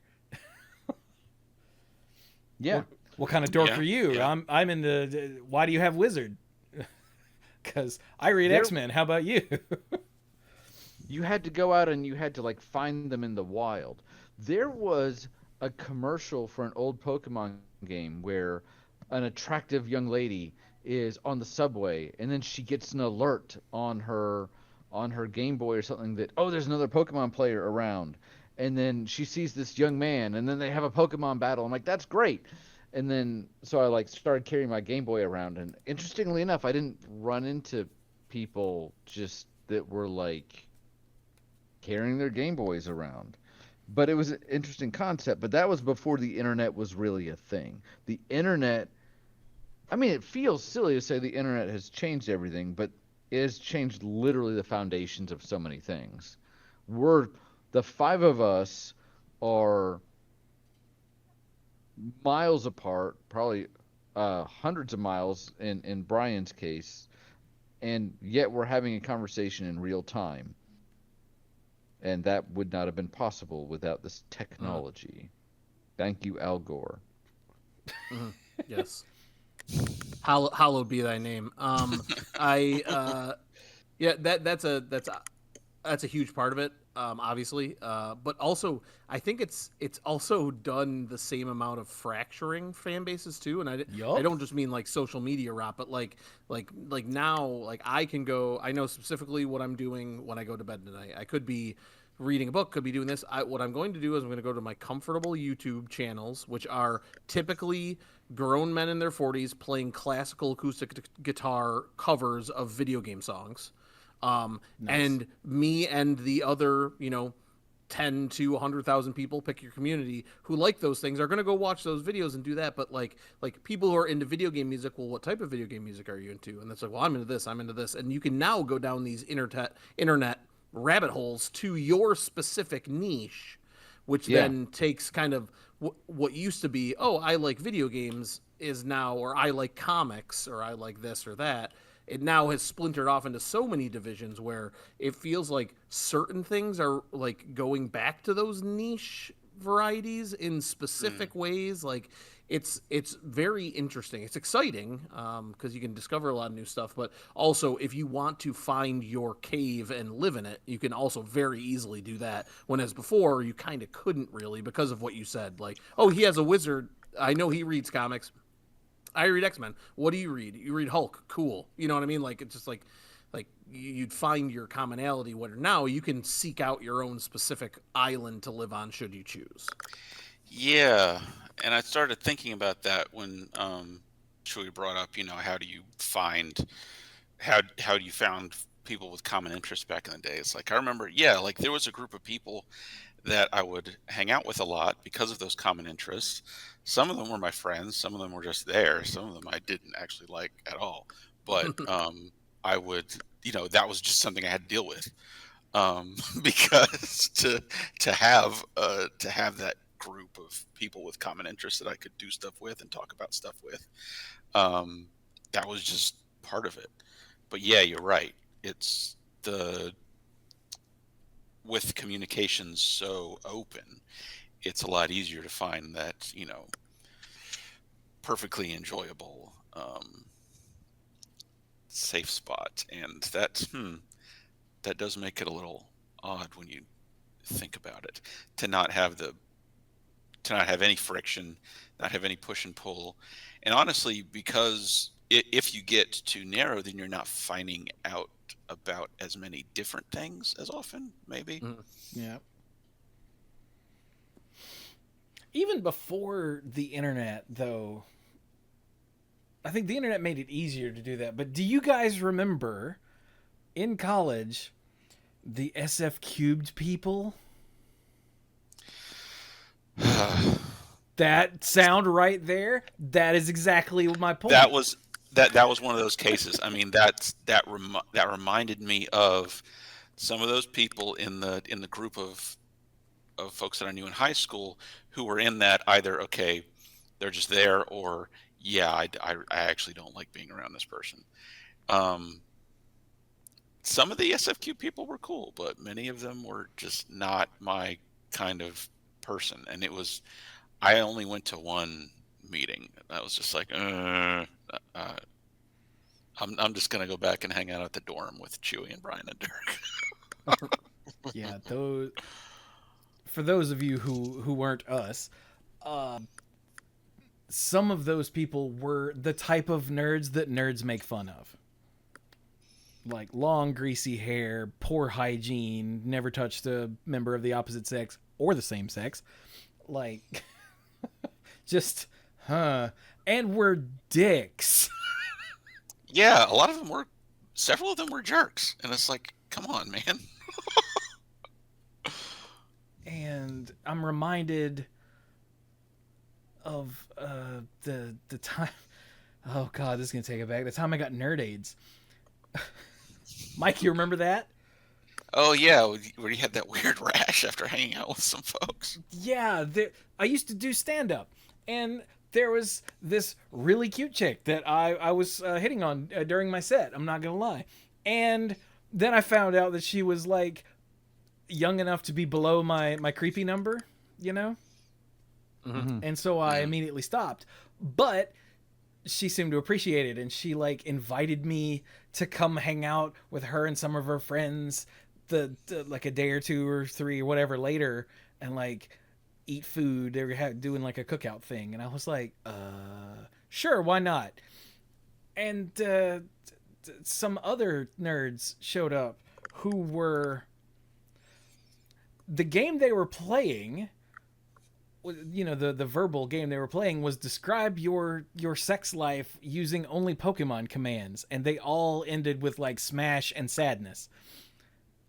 And I was like, and I had to leave from this cookout. Like, you know, I shook everyone's hand and left because I had to go to my mom's retirement party and then go book it to High Point to do stand-up. And on the way to Mom's retirement party, I noticed my hands were kind of sore. And by the time I got to the stand-up show in High Point that night, I had these like welts all over both hands. And I'm like, the only thing I've done differently is hang out with these like super mega nerds. And this is going to make me sound like a gatekeeping asshole, but they did something to me. I went to the doctor with my never having insurance ass, and she goes, I don't know, it's some type of allergic reaction. It's a contact dermatitis. I'm like, what does that mean? She goes, we don't know what that means. It just means something has caused this. I'm like, what do I do? You She's touched like, something that you had a reaction to. yeah. I was like, what could it have been? She's like, I have no idea. What'd you do? I was like, I touched some nerds. And like, That's it right there. and like I said, this is gonna make me sound like a gatekeeping asshole. I don't mean to, but like, what did they do to me? I still don't know. I've never had that happen again in my life. And your doctors didn't know, so. Yeah, they were just like, it's something has caused this reaction. I'm like, what could it have been? Anything. It's like, so but yeah, there's always been like a hierarchy of nerds. Back in the day, I remember seeing this like on the internet, this like hierarchy of nerd stuff, and they were like arranged in level of like mainstream acceptance, and there was the whole thing, and then there was a long line, and then way at the bottom was furries, and I was like, damn. And like these days, I know more about how furries work. We have at least a handful of them in the Maniple Discord, and so like I understand more now. And I think the general population is more accepting, especially once what's name in the fighting game community always went out and kicked everyone's ass in his suit, his fursuit. Oh yeah, Sonic Fox. Yeah. There we go, Sonic Fox. Thank you. Yeah. Like, but we've always managed to like fracture our nerddoms, I think is the point I'm very roundabout way getting to here. And I think that exists in all sorts of social strata. You're going to have, whether we're talking about nerds, whether we're talking about, to go the opposite way, the stereotypical jock. You can have nice jocks, the ones that just want to get along, and then you have the ones that are like, oh, look at me. Point is, there are genuinely nice people, and there are people that are not nice. And I think especially nerds is particularly interesting because we have been social outcasts. Once again, taking it back, it was not popular to be a nerd. Nowadays, it's more, people are more free to express themselves, and not everyone is a nerd, but it's not as looked down upon. In most places, I realize it's a cultural thing as well. But even within that, you still have some where, especially when it was not socially acceptable, some would hide it, right? And then some would be a little more like, you know what, this is me. And be like out there, and I'm like, I'm leaning into it, great. And then you have some that are like almost angry about it. The like, what, come at me, bro. The little like, I know I'm a nerd, and almost taking it to the point that I know, Chewie, you mentioned when you would be frustrated with some of the herb-a-derp people, that you would have this urge to be like, let me show them up. Well, there's some people that are like that all the time, and they have to show you how superior they are. And so that's why I didn't like a lot of the people in our dorm in college, is because they were that kind of person. I know the sort of thing you're talking about. And so the person, not that they're not ashamed to be a nerd, that's fine, but they kind of lord themselves over, or they get upset, or maybe because they've been mistreated. You know what they say? Hurt people hurt people. Like if you've been hurt, well, some people turn that around and they're like, well, people have been mean to me, so, you know, why would I be nice to anybody else? You know, that chip on the shoulder. And because there's all types of nerds, just like there's all types of other people. There's all types of gamers, right? Mm-hmm. Like double shotgun guy in Call of Duty is like, apparently, according to Penny Arcade, is like the worst human ever. So not far off. There we go. I don't know the last time them I've and Eagles fans, yeah. Exactly. Man, those Eagles fans that are the double shotgun players in a first person shooter. Oh, Jesus. The worst. Dude, during NFL season, the sales desks at that job, there was like a holy war. So the NFC East consists of the Philadelphia Eagles. That was Short's team. At the time, the Washington Redskins, now the Commanders. That was Mark's team. and the Dallas Cowboys, but no one with any sense likes them, and the New York Giants. That was John's team. That was 3 of the 4 sales guys. So, and those rivalries are massive. So every football and then me was a Steelers fan. So they would all pick on me, and then they would all snipe at each other. And it was hilarious as an outsider, but they all, like, one time, I'm pretty sure Short almost punched Mark right in his head. I came in just for the end of it, and the Giants guy was in between the two of them. Like, all right, now get back to work. And I was like, what have I missed? They were like, football. I went, okay. Yep. It does remind me now, though, of like that little anecdote you just shared. Does remind me of kind of how online spaces now feel in fandoms, which is like, hey, we all like this thing, but we like different parts of it. So rather than just agree to disagree and like it all, we're just going to eat each other alive for no reason. Yep. That and there has been, and you mentioned kind of before with the SF cubed, but like not all of them, obviously. But like there's some elitist behavior there for sure. I've been guilty of it myself in the past when it came to, like, especially in my late teens, early 20s, where I think you're contractually obligated to be insufferable, I think, during those years, at least I was. And, but yeah, like we can get to the point where, like, now I'm sure you guys saw it in Magic all the time. There's probably like a correct way to play, or a correct deck, or correct this, correct that, or more importantly, an incorrect this or that, and people would argue about it. But we do tend to eat each other alive too, and I think that comes from a want to, because I think with nerddom, and tell me if you think I'm wrong, like being very knowledgeable about your subject is a huge part of it, right? Like, you want to know everything. Yes. So there's a lot of like correcting one another on things that just naturally happens, and you find the people that you can have fun with that with, and the other people who clearly cannot have fun with that. And I feel like it does kind of divide along those lines sometimes. And I'm sure that I've been on the wrong side of history in a few of those arguments for sure. But yeah, it's we like any other group, find a way to fight amongst each other. I think part of that is because with the things we tend to be passionate about, we get very passionate about, and when we agree, then it's like, oh yes, BFF. We're best friends now. But if you're wrong, look, hey, you're a nice guy, but how can you like that, or how can you dislike that? And I know I said earlier, I'm a big proponent of like letting people like the stuff they want to like, but sometimes people have disagreements about that.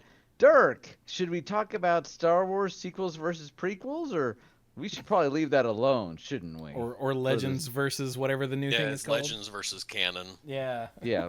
Let's leave that alone. Shall we have a gentleman's agreement to be cordial here? So because there's things that people are passionate about. And sometimes some people take that off as, if you're not with me, you're against me. And again, how could you like that or not? So getting kind of back to, and I've really enjoyed this discussion, kind of getting back to the more central topic of being nerds, but being aging nerds, which, my daughter loves to tell me how ancient I am, but apparently I act like an old fogey. Yeah, so. Brian, you in particular, even though I think I'm the oldest one here, might be Dirk, you're the oldest one here. No. Understood. But that kind of brings me to another like subtopic.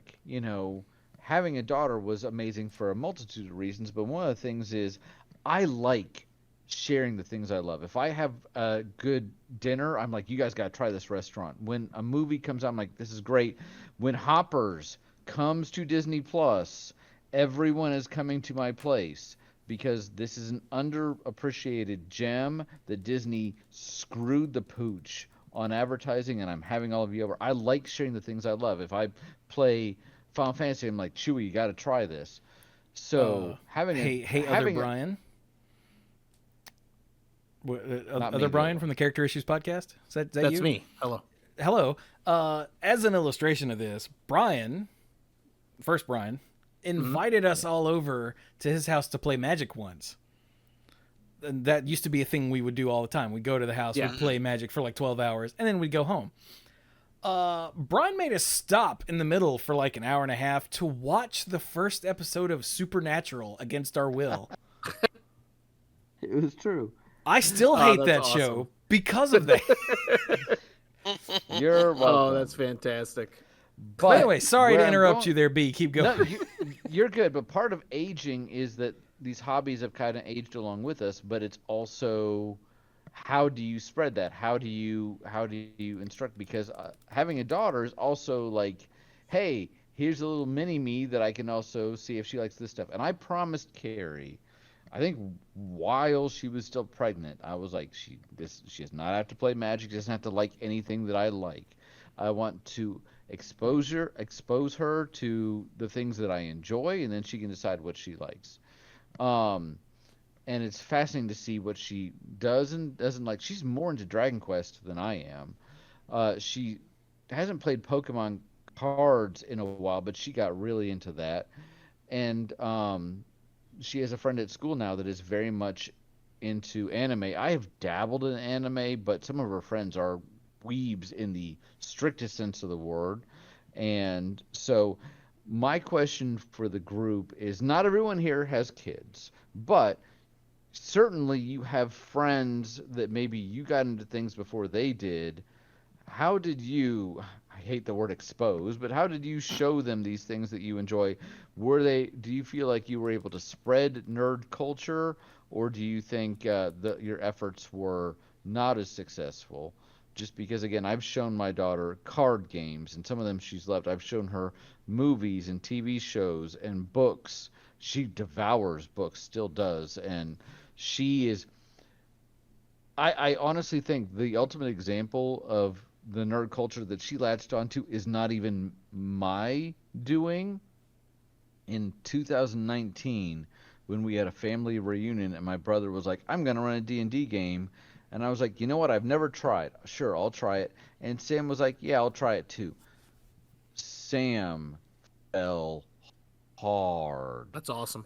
She has D20 earrings. She has embraced the culture. So not even my doing, although I've done my best to support it because turns out I really like it too. Put together a campaign for her and some of these other guys, which by the way, we're going to have another session at some point. Just know about that, but but she got into that hard. So I am proud of her, and I'm proud of her asserting her individuality, and I'm not at all disappointed by the fact that maybe she doesn't love some of the stuff as much as I do. She still enjoys the Odd Magic set if it's a set that interests her. But what was the last pre-release that you guys went to that I came to hang out? Was it the Spider-Man one? No, we didn't actually make it to that one. It's been a hot minute. Did you go to Avatar? What was that, Mike? Did you go to Avatar? It might have been. It probably was. I think we made a point of going to Avatar. I think the one I went to was Final Fantasy. Or the one I came to hang out with you guys. That could be it. I think. Not but she loves Lorcana. So again, family members, my brother, kind of sharing this stuff that we love, and that's really the key to it. So somebody else. Yeah, I don't spreading the culture. Yeah.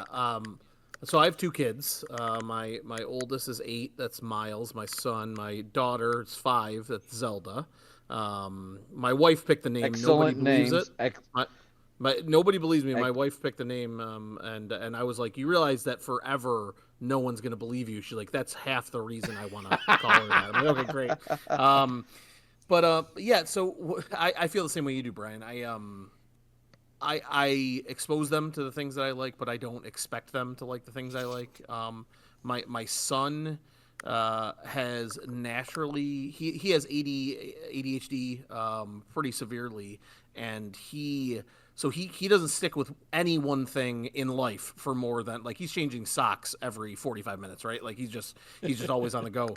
But what he Yep. does like is the fact that I have amassed from my youth, and now, because I never got rid of anything, I've got a pretty decent retro game collection. So what he really loves to do is come down, and I'll set up either the NES or the Genesis or the SNES, and he'll like, he likes rapid firing. He'll play this for 10 minutes and this for 20 minutes. And like the other day, he played Jaws for the NES for like 45 minutes. I was like, oh, you really like that one, you know? But so it was less about like, oh, cool, my son is getting into video games. It was more, or like, oh, cool, something that I love is bringing him joy in this moment too, for however long that lasts, and trying to remind him and my daughter in turn, she's 5, so her opinions are still very much just like, I think, like many other 5-year-old girls, if it's not K-pop Demon Hunters, then it doesn't matter. That's where she is right now. But like, Yes. but when she Same. liked that, I'm like, oh, you like that? Well, maybe you like this. Maybe you like. So I started showing her some music videos of like Simple and Clean from the opening of Kingdom Hearts, or some Hatsune Miku stuff, and she'd be like, "Oh, what's this? What's this?" And so I see her like, it's less about me saying I like Star Wars, so you like Star Wars, and me being like, "Hey, you like this thing? Well, here are 15 things I've experienced in my life that you might like too," and just kind of making those available to them, and kind of then just seeing where the dust settles. That's kind of my approach. That's great. That's great. That gives them the chance to assert their own interests and autonomy, but the fact that they haven't been on this planet very long, you're like, cool. You like art? Here's some crayons. Yeah, right, exactly. Yeah. Dirk, you alive? Yep, I'm alive. Okay. How are you indoctrinating your kids? I mean, what?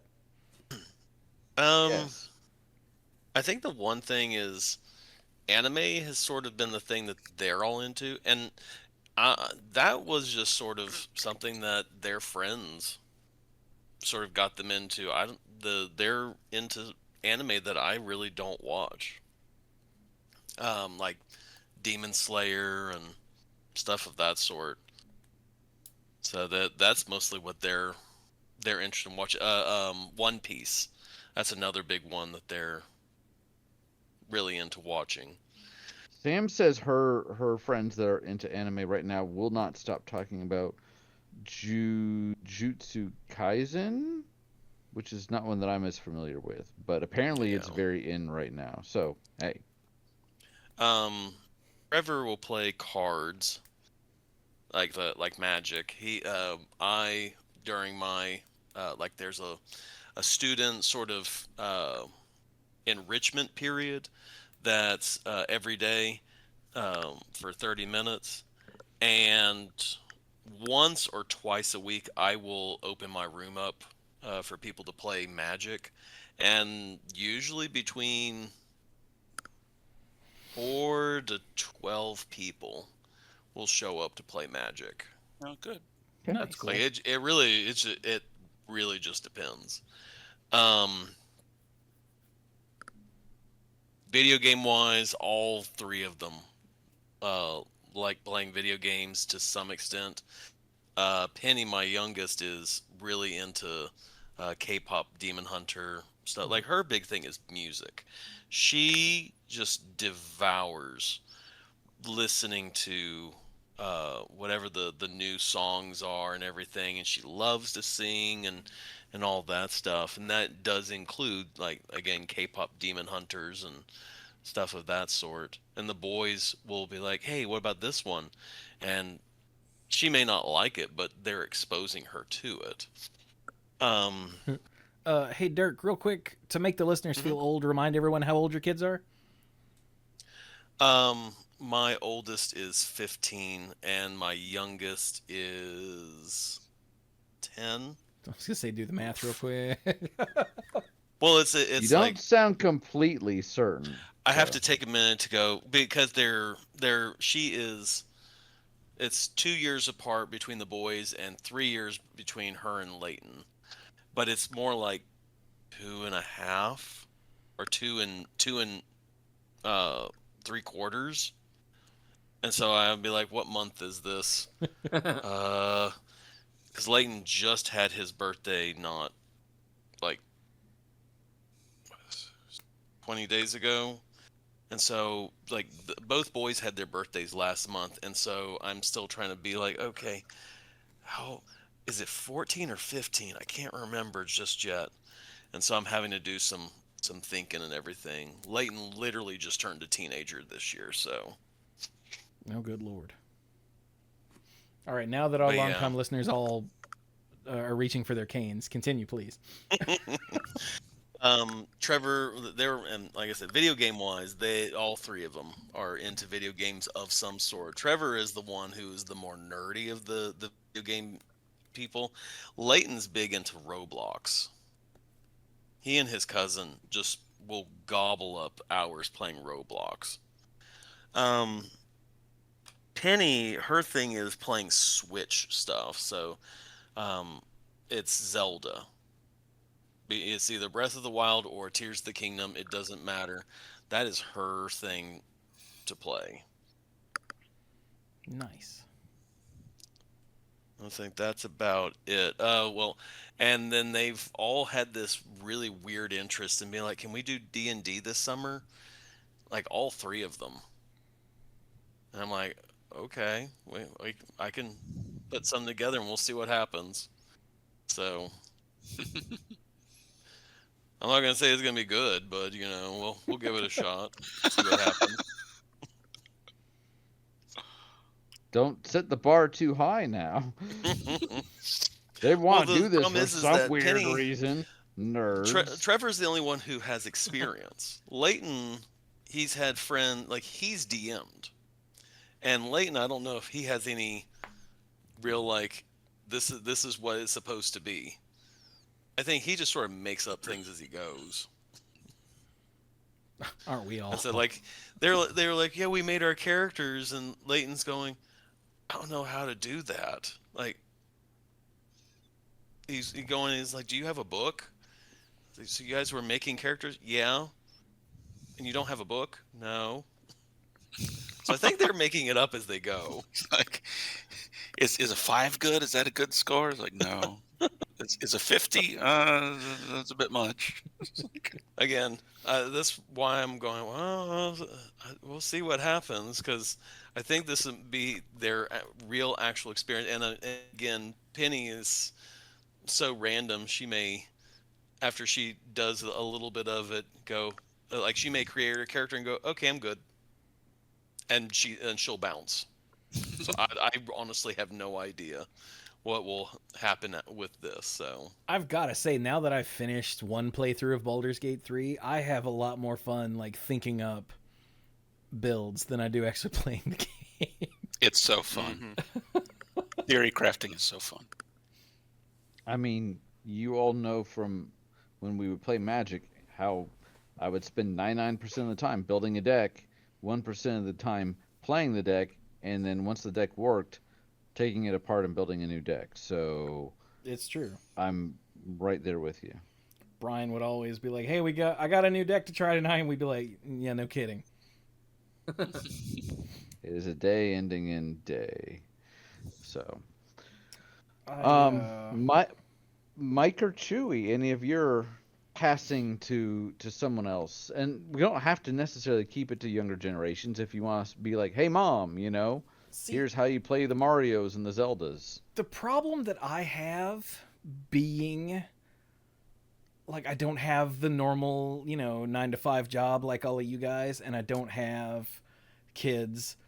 I don't have any of the quote unquote standard nonsense going on. I don't have anybody to talk to. Renee doesn't count. She already plays video games. So that's why I've got the Discord server and the the stream and whatnot. I want to hey, I want to spread, instead of trying to get people into nerdy things, I want to try to see if people will try, I started Absalom last night, and it's a side-scrolling beat 'em up roguelike, and it's really good. And I'm hoping that because I'm playing it, other people will be like, that's awesome, and they'll try it. And that's really like that's why I do the streams, is because I'm like, hey, like, I would if you've told me 10 years ago there's this game where you're making poker hands and you will get miserably addicted to it, I'd have been like, you're an idiot.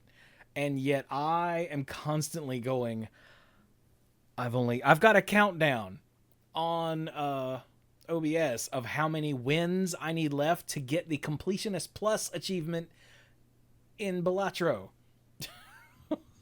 That's getting a win with every deck on Gold Stake, which is the highest difficulty, but you have to win every previous difficulty to get there. And I'm at 25. I got 25 wins left. And last in the chat says, I think you got me into Slay the Spire. See? So that's what I do, is I play these other games, whether they're big, like I played all the Doom games over the course of a couple years on stream, and I've played through Final Fantasies 1 through 5.5, and fully intend to keep going. And because people that haven't played these old ass games, the reason I got into streaming actually was because I wanted to share the original Legend of Zelda, Super Metroid, and Mario 64, my top game for each of those generations with people. And I've finally done that. And Super Metroid did not hold up in the same way that original Zelda and Mario 64 did for me personally. So look, I'm learning things as well. Cool. But I try not to bother people. Like, when people find out I have a podcast that's been going for 18 years, they're like, how did I not know that? I'm like, because you don't care, so I don't tell you. Like, I recently just had a group of friends I chat with all the time via text. Like my three of my best buddies from high school. The only way we keep together is just keep this thread open, and they just found out that I did podcasts, and a couple of them started listening to a couple of them. But like, these are guys I talk to, at least once or twice a day, just checking in or just sending news stories or whatever, movie trailers. And they know I love video games, but they had no idea. And they asked a similar thing, like, why didn't you know this? Well, I didn't think you'd care. And it felt like really kind of, I don't know, like, be like, pushy? hey, listen to my podcast, like, I don't know, like, it felt weird or something. But then they end up getting some enjoyment out of it. And now I have a couple of them actually asking me about games and stuff, which has been interesting, in a good way. It's just, so I don't think about that a lot. Not that the podcasts that I'm on have some incredible reach or anything, because they don't, but if my enthusiasm for the nonsense that is Kingdom Hearts leads to somebody playing and enjoying that, then that is super rad. You know what I mean? Like that, and it's really just about sharing things you love, right? I think we've all said different versions of it throughout this podcast. Just like, at least where I'm at now at age 42, like now it's just about like, hey, now I know, like, this has been cemented. These are the things I love. I'm going to try to enjoy them as much as I possibly can and share that enjoyment with as many people as I possibly can. And then hopefully that works out in the right way and I'm investing my time in the right way and all those things. But like, that's how I'm choosing to spend it, because that's where I feel the most at home anyway. So I will say, Brian, I have bought several games because you were so passionate about them. Oh God. Oh no. What? So did I ruin a couple games for you? No, actually. I don't think that's where he was going with that. No, I haven't haven't gotten to any of them yet. But like Dungeons of Hinterberg, I am super stoked to play that. I picked up Venba because you almost made me cry when you were talking about it. That's a thing. That's a whole experience. Yeah, great. That's awesome. See. That's great. I've actually, and because of I picked up Venba, I've been picking up some of these other like emotional, like personal experience slice of life games, and I want to play them like all at once and do some sort of like, I don't know, a YouTube video about it or something. And it all started because I listened to you tell me about Venba. on an episode of Character Issues. Yeah, Vemba rules. Yeah. Have you played And Roger? That's another one that's like that I think you really like. I have it on my. It's in my Steam library, like a lot of other things. Of course, and it sits there waiting for me to click install. Just eagerly anticipating the day. So how about you, Mike? Well, let's see. I have a younger brother, so there was plenty of things that I passed on to him. He played Magic for a long, long time, and we would play a lot of Magic at home. We even showed our dad how to play, and he got some cards for himself, and even built some decks for himself. After a while, he thought it was fun too, and then I know Mom, just seeing us play so much, kind of opened her mind to the idea that it wasn't, a bunch of Magic and Dungeons and Dragons weren't a bunch of creepy weirdo stuff, because I'm sure she hears all these things, but then when she sees her two boys sitting in the living room floor, and all she hears is stuff like, "Okay, I'll attack with these goblins. All right, I'll block here. Okay, giant growth, lightning bolt. Dang it. Okay, go." Then it's not as scary. But I've shared a few things like that with my wife, Ashley. Ashley is part of the D&D game that we play with Brian and Sam and Dirk and Brian's brother. And Ashley has really enjoyed playing D&D. Glad she's gotten a lot out of it. Yeah. I showed her how to play Magic one time. She thought it was interesting. She really likes playing Flux. Like sometimes when we'll go out on a little mini date during the week, like to a coffee shop or something, she'll go to the cabinet and take out one of the Flux decks, and it's interesting. I have a standard one. At some point someone gave me a Cthulhu Flux, and at some point someone gave me a Wizard of Oz Flux. And Ashley actually seems to prefer the Cthulhu Flux because of the way the cards are and the way the effects are. Just the gameplay and the interplay is a little more interesting. So remind everybody what Flux is for those that don't know. So Flux is a game where the rules and the objectives change from play to play. Like you start out with some basic rules, but you don't even start out with a win condition. Like the win conditions you draw and play as you go through the deck. And it's really interesting. From turn to turn, you can have different rules for the number of cards you're drawing each turn, the number of cards you're playing each turn, the number of items you can have in front of you, the goal that you're trying to go towards to actually win the game. That's why it's called Flux. It's in a constant state of flux, and it's really awesome. Fun. Yeah, there is strategy to it, but sometimes it just devolves into silliness. I remember when I was in high school, soon after I got my first deck of regular Flux cards, a little while after I got it, I showed my mom how to play because I thought she might find it interesting, and 3 turns into the first game that we were playing, she's like, I guess I'll play this and this. What does that do? And I'm like, that means you win. She's like, oh, great.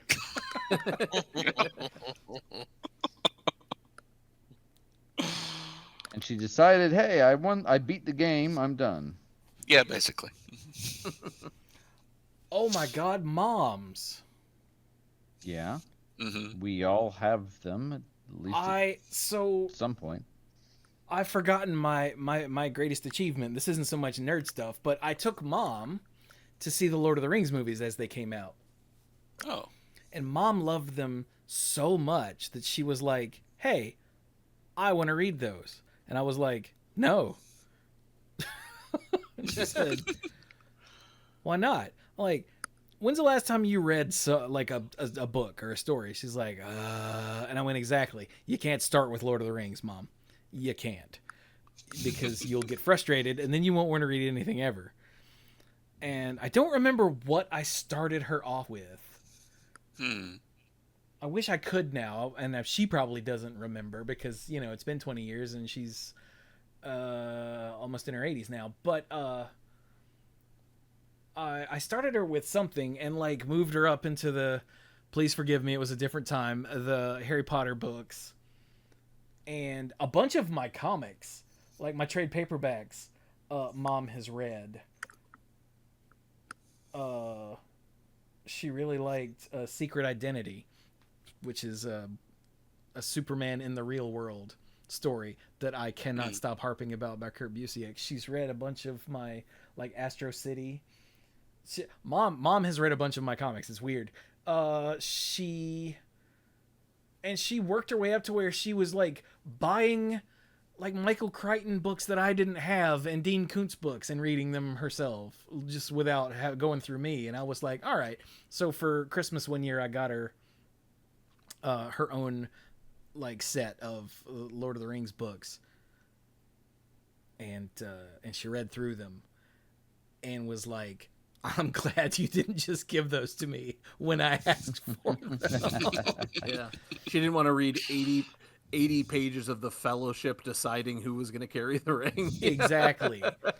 Like now that she was a geographical reader, guide she to Middle-earth. got through all that, and she even said, wow, the end of that really drags, doesn't it? Because I don't, for anyone who's read The Lord of the Rings, once Sam and Frodo get to Mordor, it's miserable. Yup. It's kind of on purpose, Takes a while. but yeah.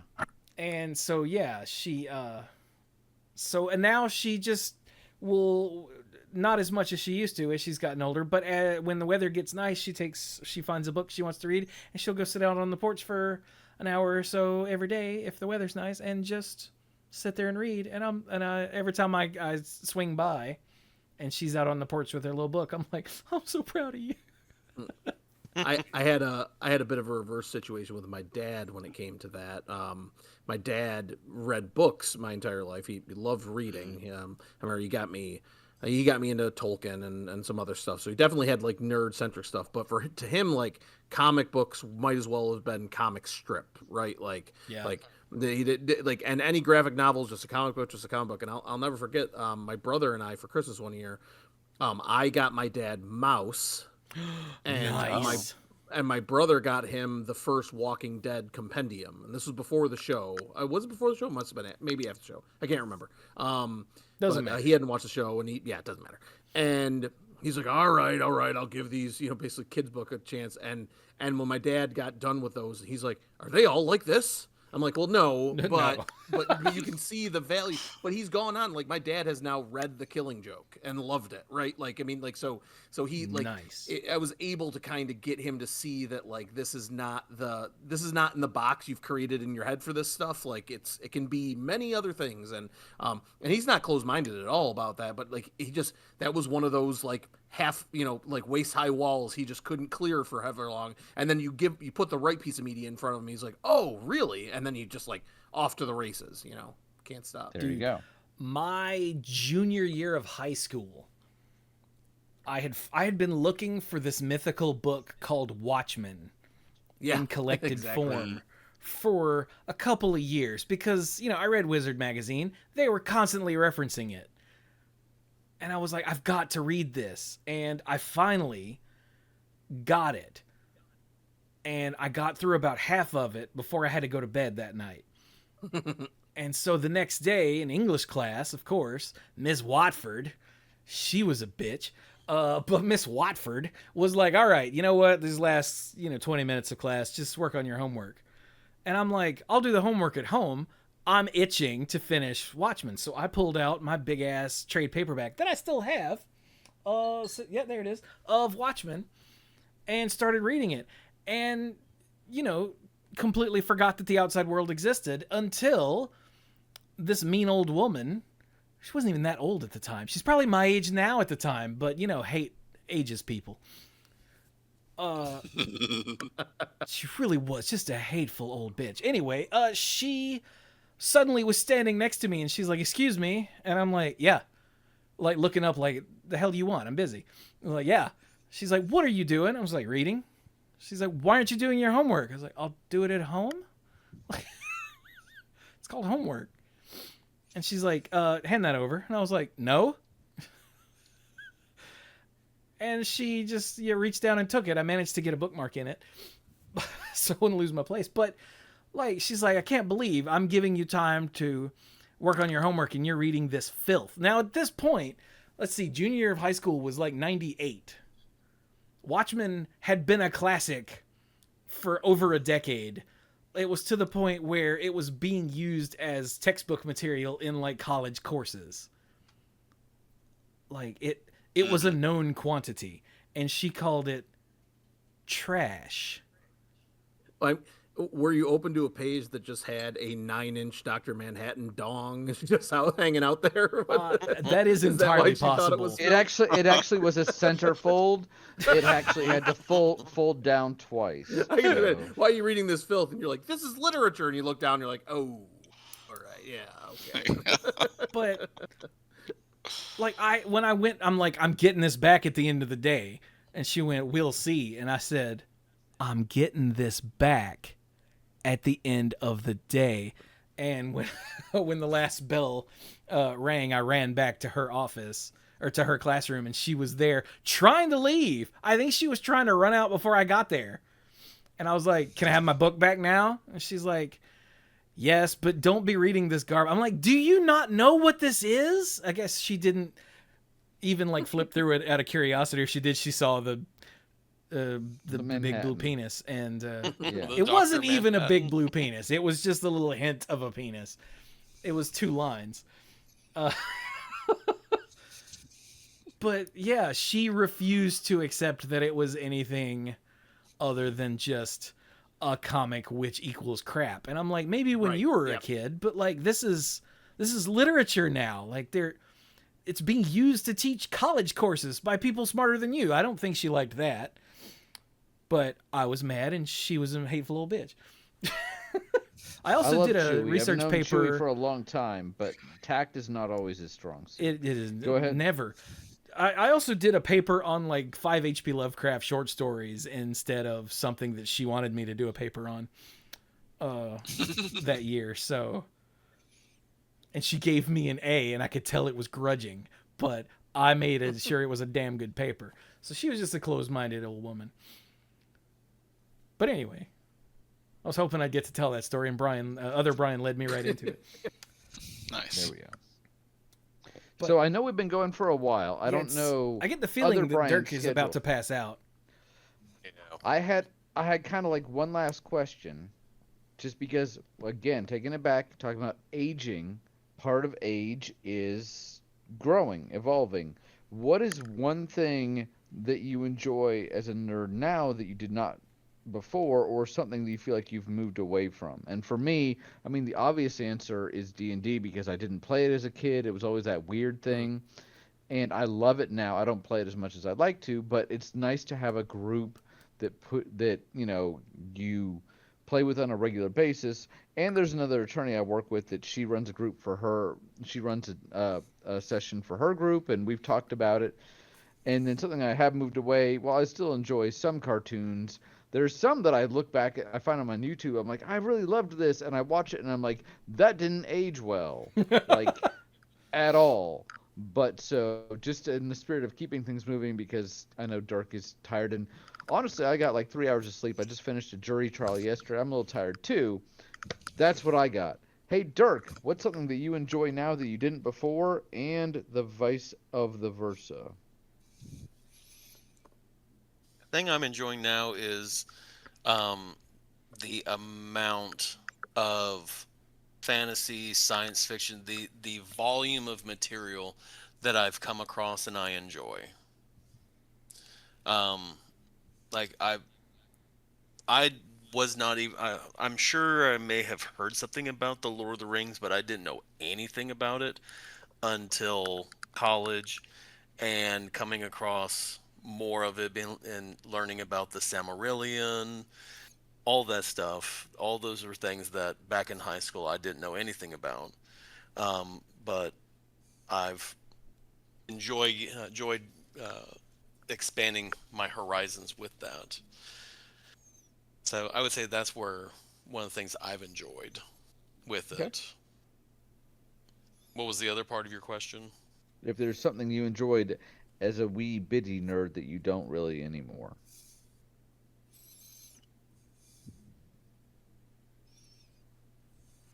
I'm struggling with that half of the question. I mean, if you don't have That's the anything, easy I would part of the say question for me. ha, I would say that there's just because there's a lot that I don't hyper focus on any one thing anymore. Like Star Yeah. Wars, I don't really hyper focus on it as much. Or Star Trek was one big one that I hyper focused back in the day. I don't so much anymore because there's so many other things that I really like. Um, okay, I've also, I guess, worried less, been, um, was it less extreme in picking a fight about, like I know that there are parts of Legends with Star Wars that I really like, but I've also, they have, the Disney has done enough to kind of fill in with stuff on their end. And I'm like, I kind of like some of the new stuff. And so it's not as much of an Yeah. extreme for me.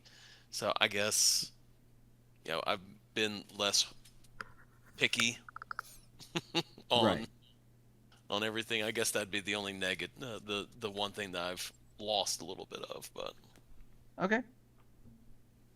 Mike, you said that that was the easy part of the question. Yeah, because for my own personal situation, I feel like I feel like I've only shed things over the years. I don't know if there's anything I would say right now that I'm doing that's new, and or uh, You still compared collecting to what records? I've say what. You still collecting records? Um, Not as much. So okay, if we're talking about just things different between my adulthood and my youngerhood, yeah, being out and having an actual job, I collected. I was way harder into collecting CDs and records, but that's slowed down quite a lot over the past couple years. But no, that's a good point. Yeah, something in my adulthood was like collecting physical music that I got much more into. Um, and there is something about it, the having the art and the lyric sheets, and for vinyl records, some of the colors and design of the disc itself um, is really cool. And talking about focusing on something and chasing after something and completing something, there is something satisfying about having a full discography from a certain artist, or at least a complete discography from a certain time period or a certain lineup. Uh, so yeah, it hasn't been all downhill, but yeah, other things I don't read. I don't read comics and web comics as much as I used to. Um, I stopped really paying attention to anime after college. Um, I don't read as much. I don't read as much fantasy and sci-fi as I did when I was younger.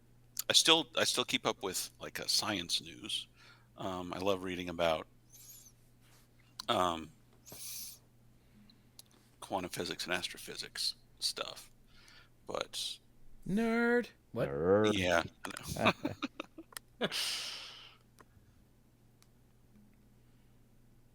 Hmm. yeah, okay, you're right. You drew it out of me. There was more to it than I thought. There you go.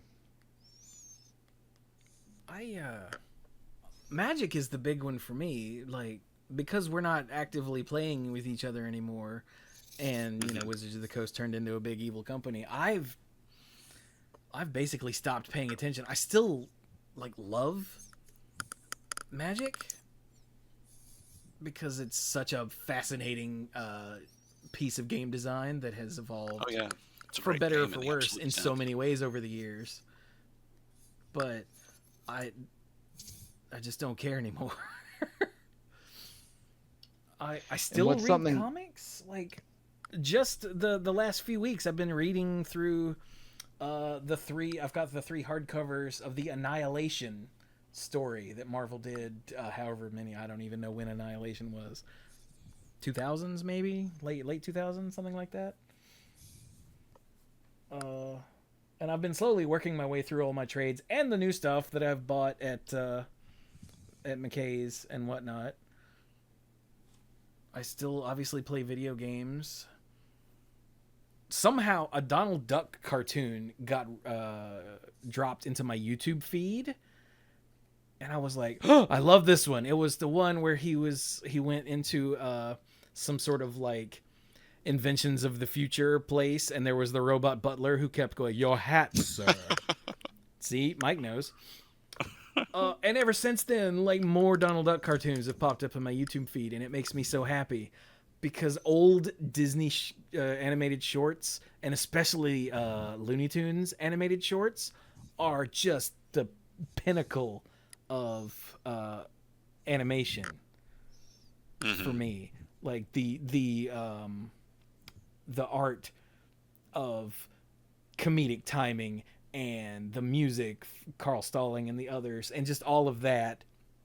Like, I have all of the Looney Tunes Golden Collections on DVD, and I have watched every second of every bonus feature on all, I think, 6 or 7 of those 4-disc sets.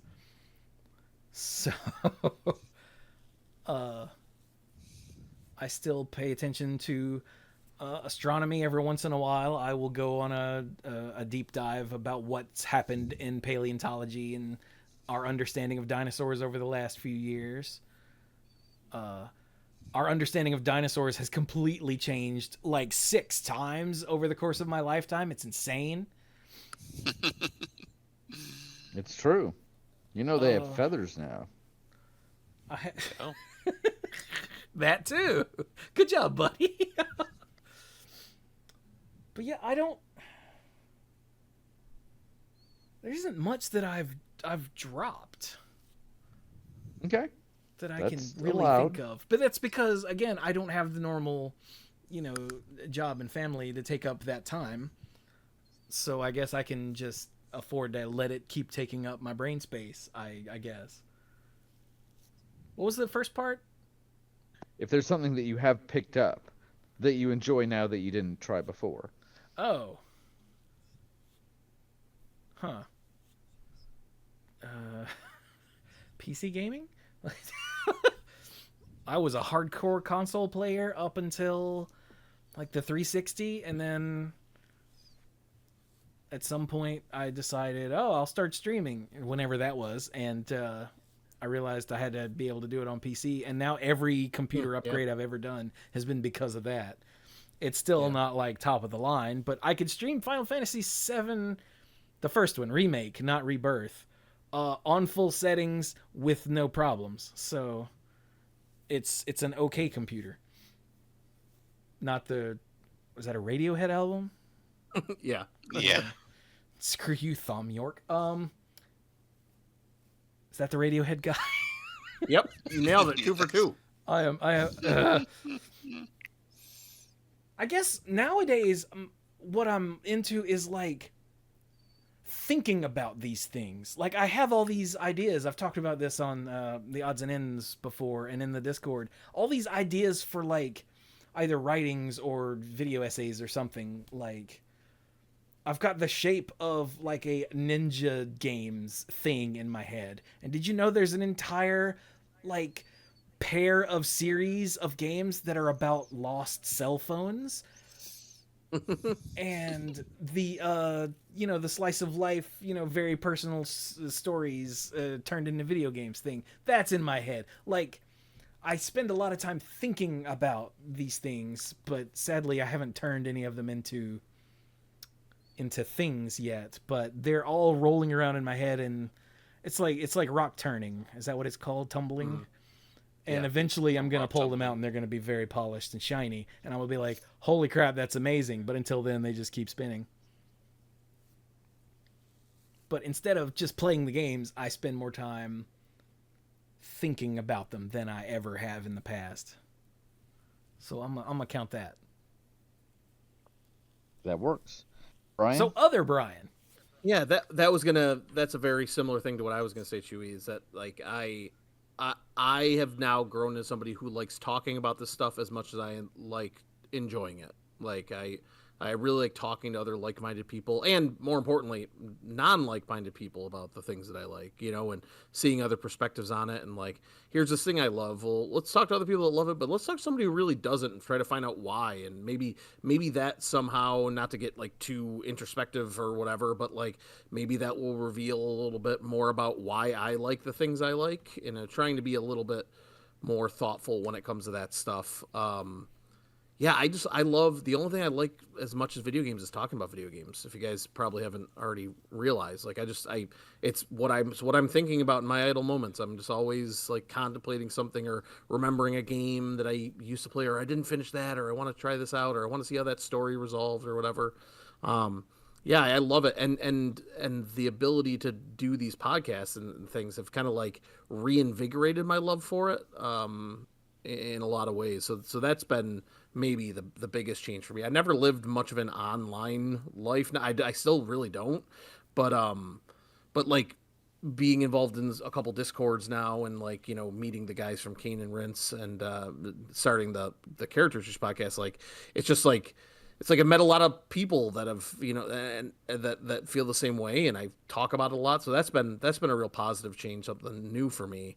I guess the thing that I've let go is feeling the need to stay current on everything. And I think that's easy for someone to say, someone who has a couple kids, to say that, but I felt that way, I think, even before they came along. I think I might just also use them as an excuse, like a little bit in that regard, because I'm very selective, like Dirk said about Star Wars. Like I haven't watched the Book of Boba Fett. I've watched Andor. I loved Andor.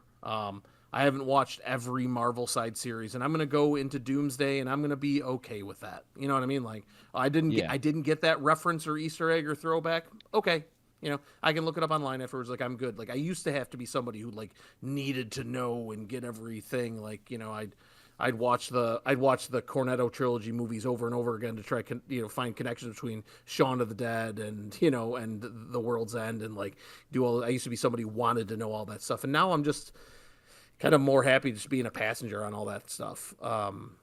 Just less of a need to consume everything, just because that's an impossible task to begin with, and kind of not like making myself feel like lesser than because I didn't, engage with every single aspect of this thing that I like, which is definitely not the way I used to be at all. No, but that's super healthy, because, and we've talked about this before, the whole attitude with Marvel, you have to absorb everything. It was neat when there were like 10 films, but yeah, right, exactly, yeah. But yeah, no, that's good. I applaud that. So Nice. sweet. I think what you're articulating about not keeping up with every little thing, maybe that's what's making me feel like I've shed so many things, because a lot of it is because, okay, I don't keep up with every little thing now. Like when Chewie asked about the music collecting, and there are several artists who I'm still very interested in, who I'm 2, 3, 4 years behind on their release schedule, because I just haven't, something happened and I just haven't gotten around to picking back up and catching up with them again. But that's okay. I would like to follow up eventually if I can. Who knows whether I will, but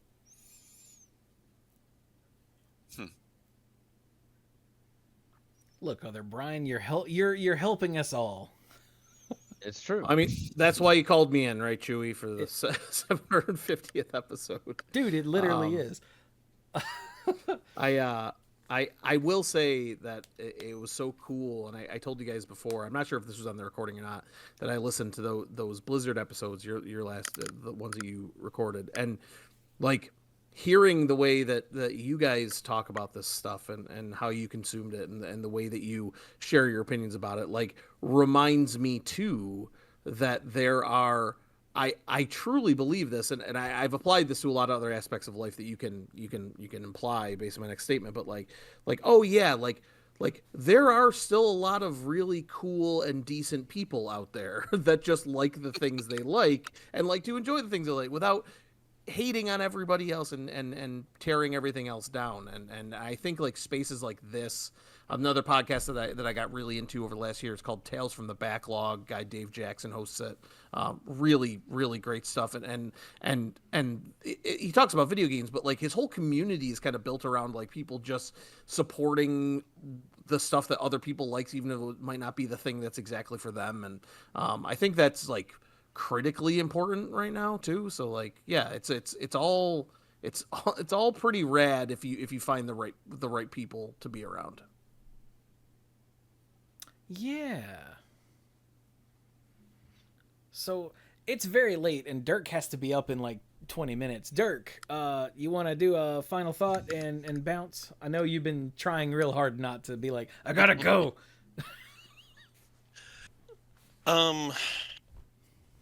And speaking of nerdum and everything, so recently I've been trying to bounce around what I've been interested in playing.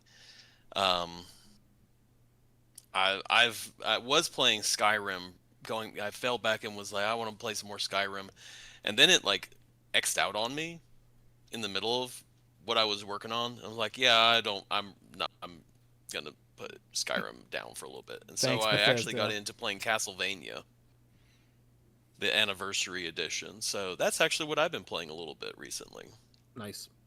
Wait, you said the Anniversary Collection? The collection of all the old, like, 2D ones? Yeah. Sick. So I think maybe halfway. I'm up to like level 8. I took out Medusa and I took out something else.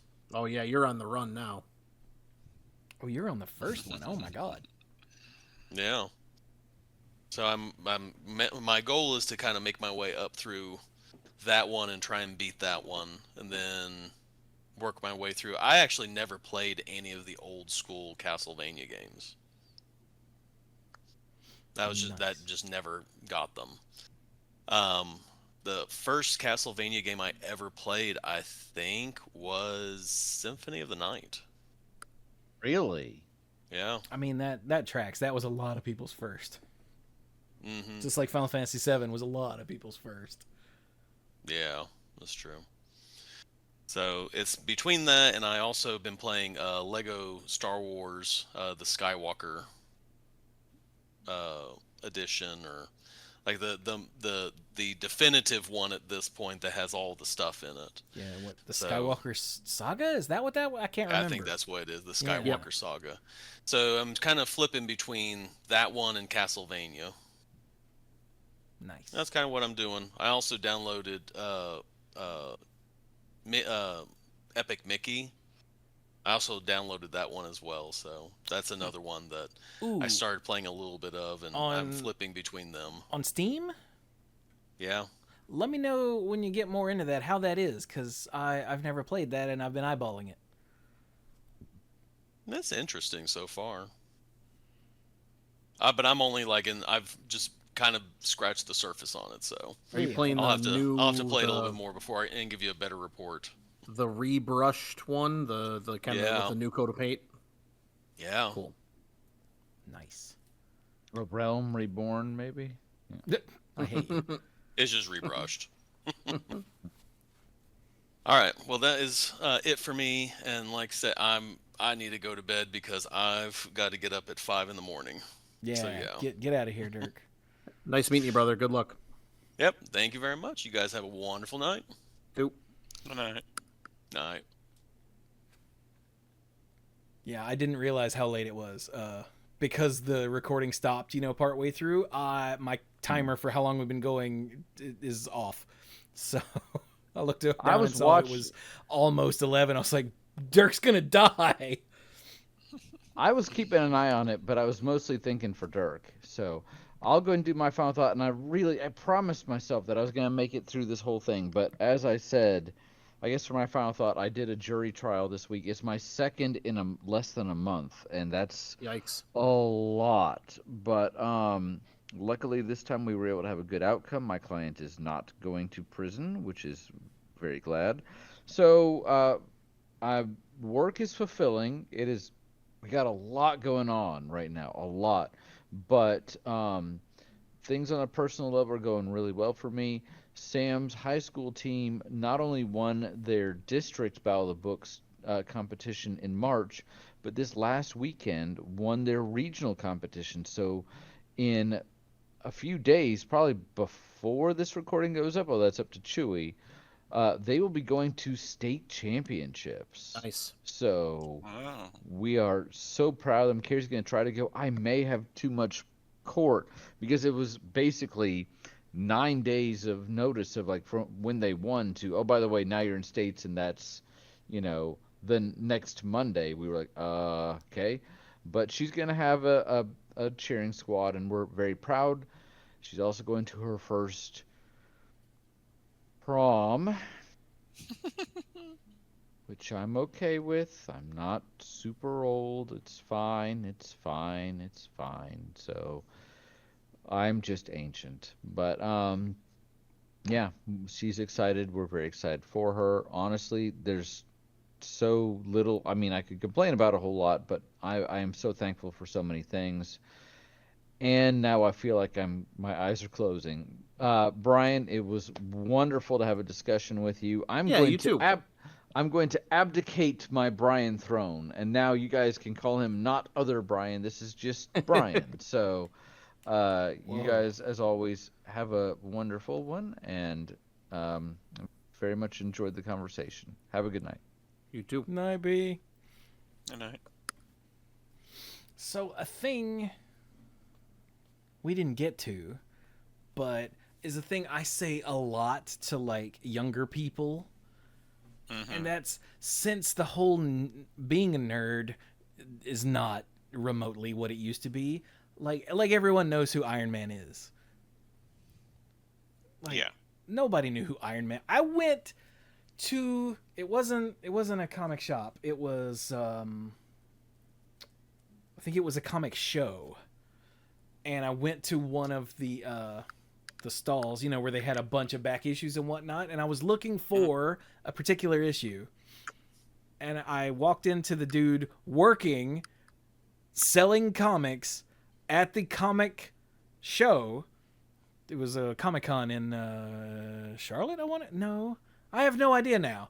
But I said, it was me and my buddy John, and I said, hey man, I can't remember the issue number, but do you have the death of Iron Man? And he went, and he looked really confused. He was like, no. And I went, damn.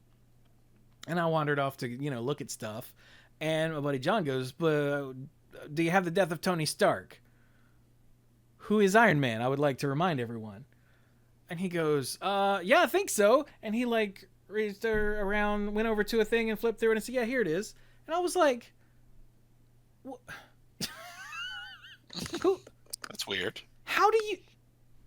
And then I bought it, but I regret it. Like I hated to give this guy money because how do you know the death of Tony Stark and not Iron Man? Like what kind of backwards ass nonsense is this? It's really odd. I know, but like I went to one of the big box stores, I don't know, a couple years ago when they were still doing, Marvel movies that people went to see. And there was like a little, not little, probably like, I don't know, 1.5 feet, 2 feet high, plush Iron Man. And like, I love me some plush stuff. I've got a Shovel Knight and the Ironclad from Slay the Spire and all kinds of stuff on the nerd wall behind me. And I was like, I would have literally killed someone to have this when I was a teenager. And now they're just sitting here and people aren't buying them because everybody has one already. Like, what a time to be alive. Yeah, I can't go to the grocery store without seeing mini tie plushies of Captain America and Black Panther and everything. Like my kids, anytime I take them grocery shopping with me, they come home with another Avenger. You know what I mean? Which, like, like you said, if that were to exist when we were children, it would have been, that's the world they're living in, though. Yeah, and they've realized that, they can make money off of these nerds, and so now they produce the stuff. But back in the day, they didn't know that yet. And so the stuff didn't get made, and if it did, it was, super specialty and hard to get. Or I used to have a big plush Mario where the blue and the red were reversed because we won it at the fair, and it was full of the hard right. beans that if you were to swing at someone, they would die. Yeah. He just has a big bold N on his hat instead of an M. Yeah. I don't think he had anything on his hat. Like, it was that. But yeah, that's another aspect of, like, nerd now that wasn't a thing then. Like, the whole what's the hideous little figures with the dead eyes and no mouth? Dead eyes and no mouth. Yeah, the little plastic figurines that they make for every IP. Funkos, yeah. Funko, yeah, the Funko Pops. Mm-hmm. Like, have they gone out of business yet? Because that's insane. How? I think that every GameStop's foundation is just crumbled up and concreted Funko Pops at this point. It has to be. There can be no other things keeping the GameStops afloat. Man, yeah, wild stuff. But yeah, that was just the last thing I wanted to well, not the last thing, but one of the last things I wanted to throw out. How about you? I can't call you Brian. Other Brian, what do you? Yeah. Well, I do have to get running here in a minute. I don't have to be up at 5. I do have to be up at 6. So I would like to get going soon. But my final thought for today, not to thank you so much for inviting me to the 750th episode of this podcast.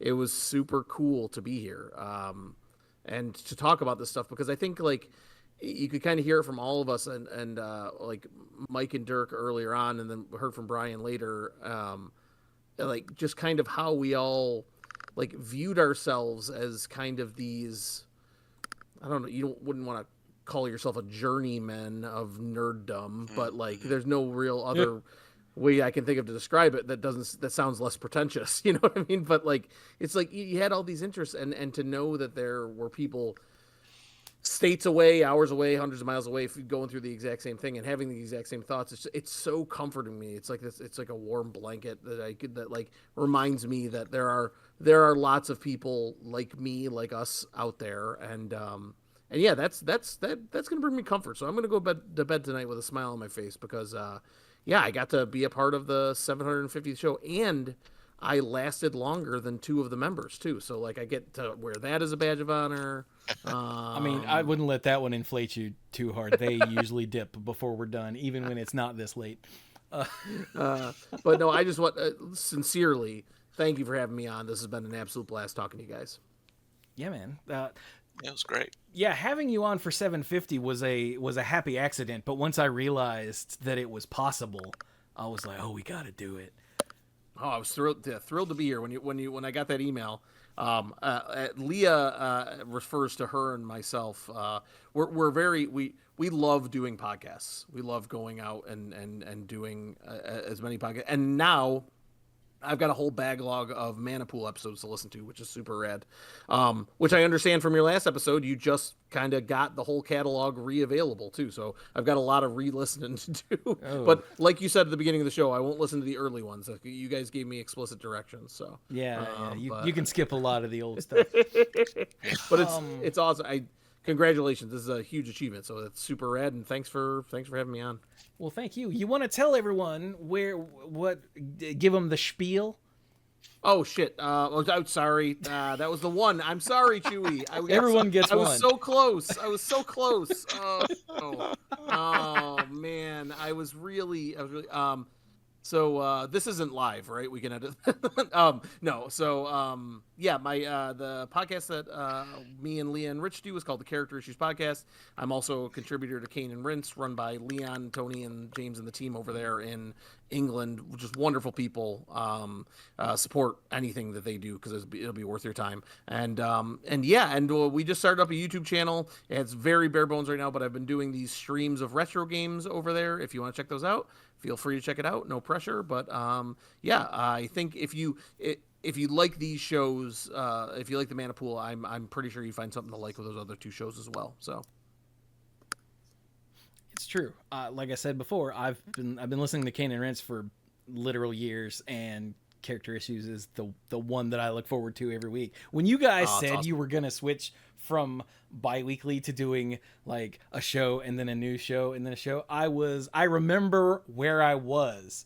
Like I had just made a drop off that's at awesome. a food drop off at an urgent care here in town, and I got back in the car and started it up, and I'm like, what is this announcement?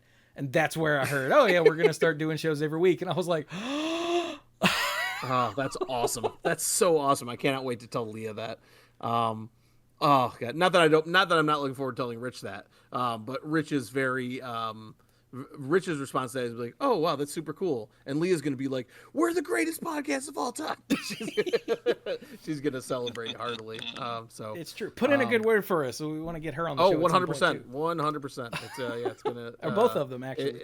It's been a blast, and thank you so much again. And I'm not saying thank you that many times because I'm trying to get out of here, but I'm also going to go upstairs and take the dog out and go to bed.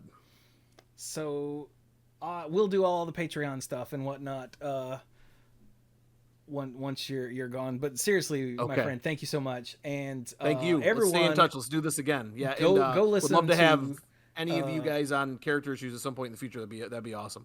Holy crap. Go listen to the episode Brian said he was listening to, the Game in the Year podcast. It's GITY 2025. Yes.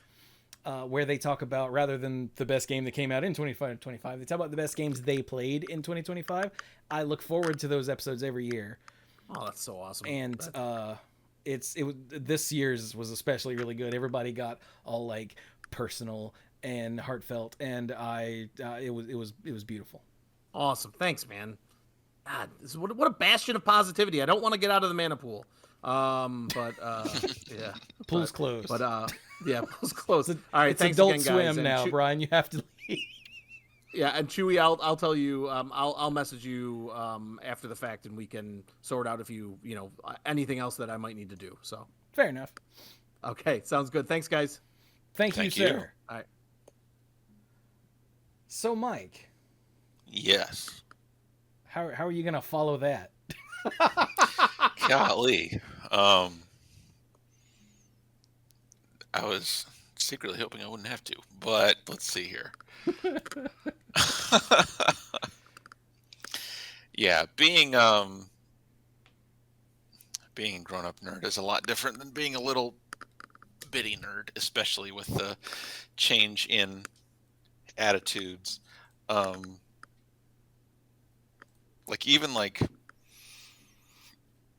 You see a nerd on TV and he's only nowadays, and he's only like a step away from the normies. You see a nerd on TV back in the day and it was Steve Urkel.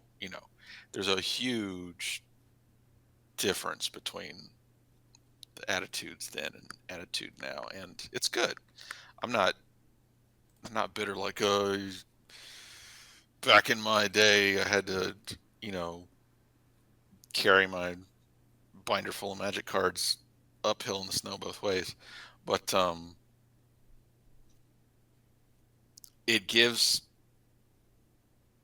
it's good to get to stop and take perspective on not just how we've changed, but how other things have too. And it is comforting, like Other Brian was saying, to get that reinforcement, reassurance that it's part of the common experience. Yeah.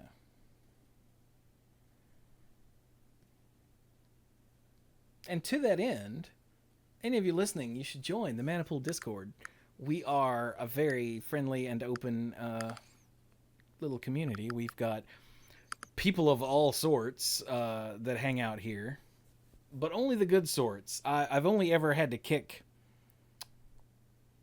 well, bots, but other than bots, I've only ever had to kick one person, and it wasn't even for anything he did in the Discord. He was on Twitter being horribly transphobic, and I was like, oh, I saw that. I'm throwing you out of my community before you bring it here. Because, you know, call. we don't stand for that sort of crap. But yeah, the link is down in the whatever. Come hang out with us. And while I'm doing the plug, you should follow us on Bluesky. It's the manapool dot whatever, bsky.social. And while you're there, follow Brian. It's or other Brian. It's characterissues at .bsky.social. Yeah. And I guess on Instagram too. I really need to get back to throwing the thumbnails that I make up on there, just because sometimes I really am proud of. I was really proud of the two I did for the Blizzard shows. Honestly,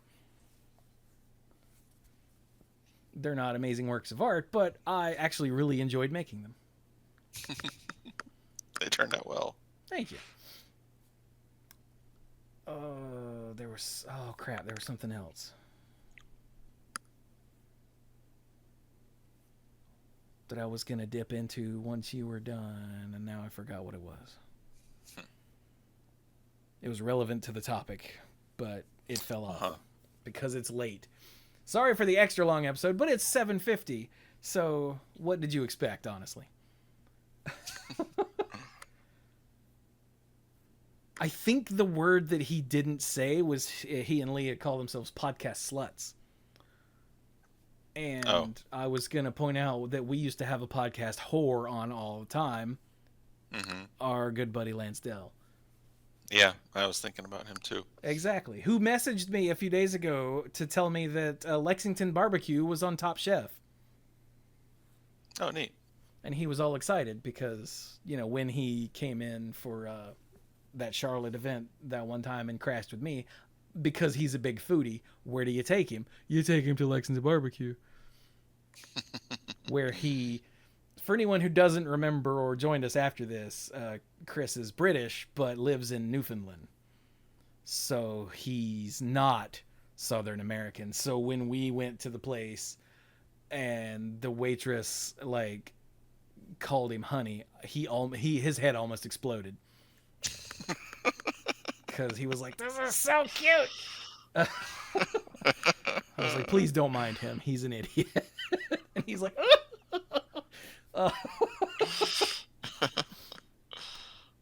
So yeah, we've been around the podcast, ladies of the night, in our day.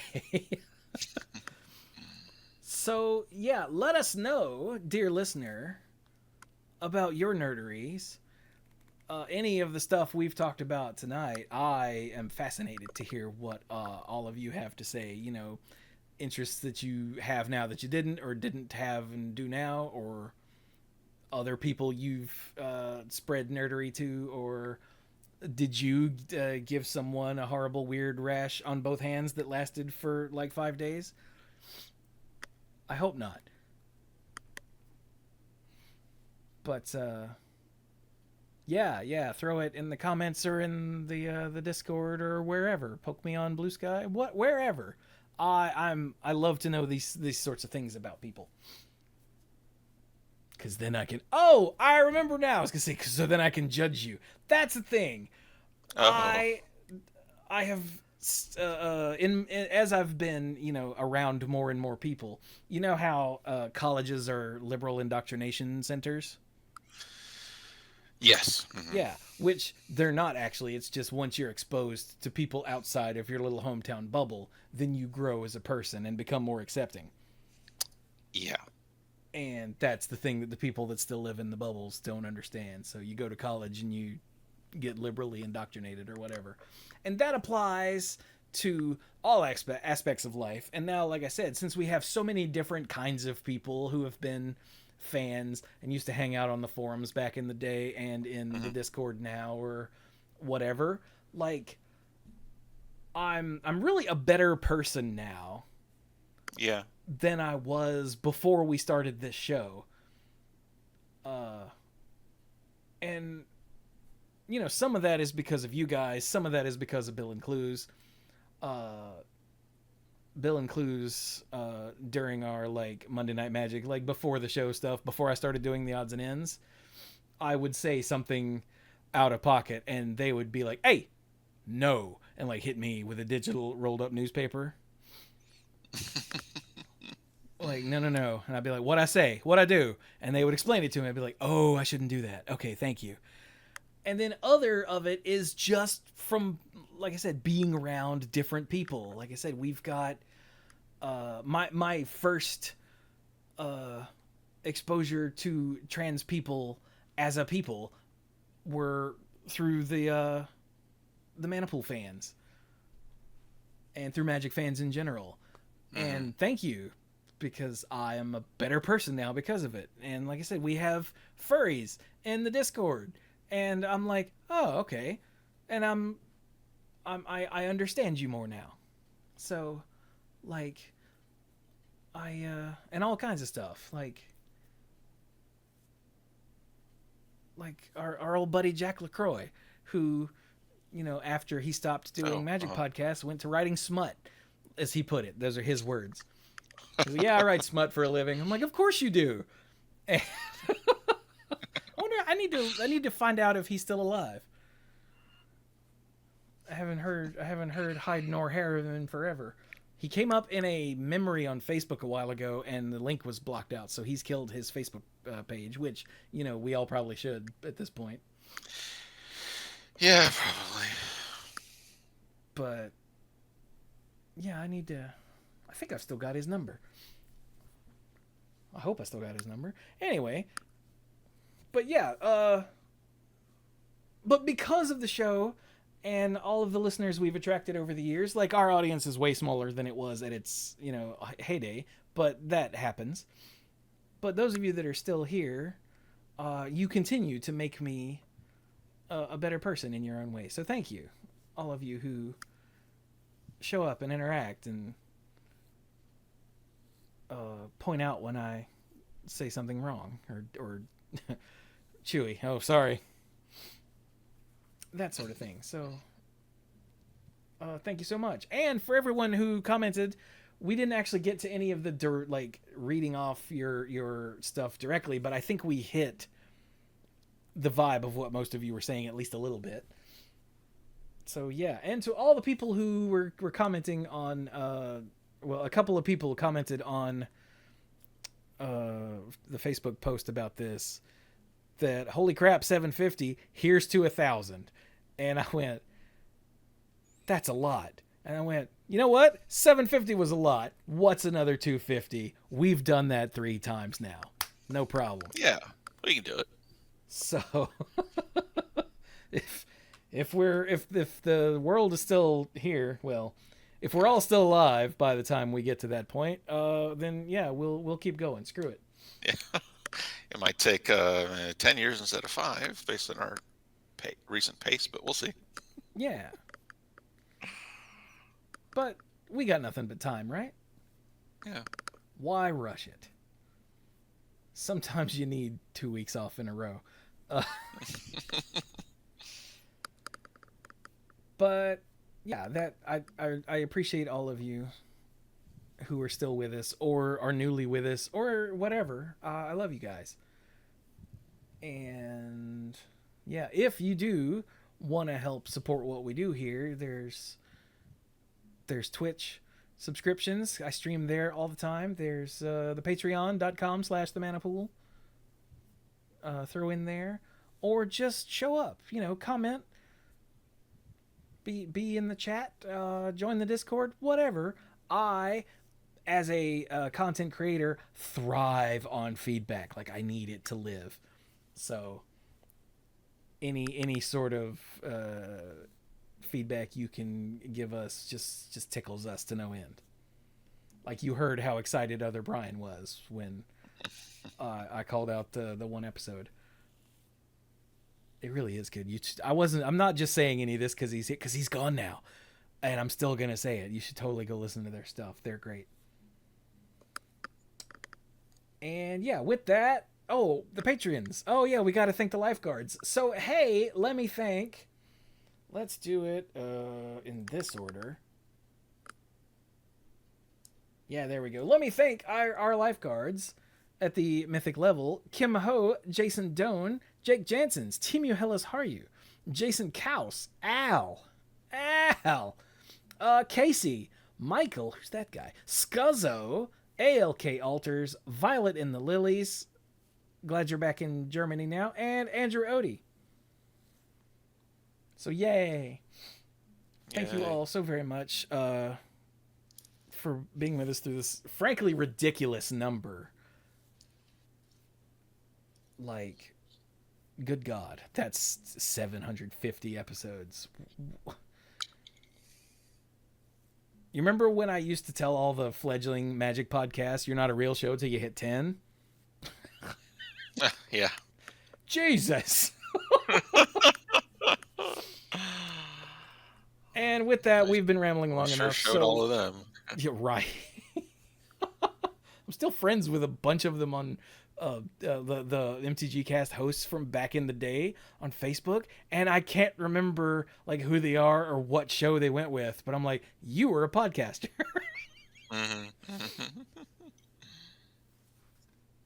It's a very silly world we live in.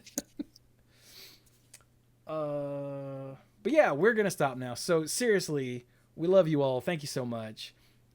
Go listen to other Brian's show and like what you like, and don't let anyone tell you otherwise, unless you're hurting someone, in which case, maybe don't do that. But if you are, you're not the type of person to listen to this show, so never mind. Okay, bye.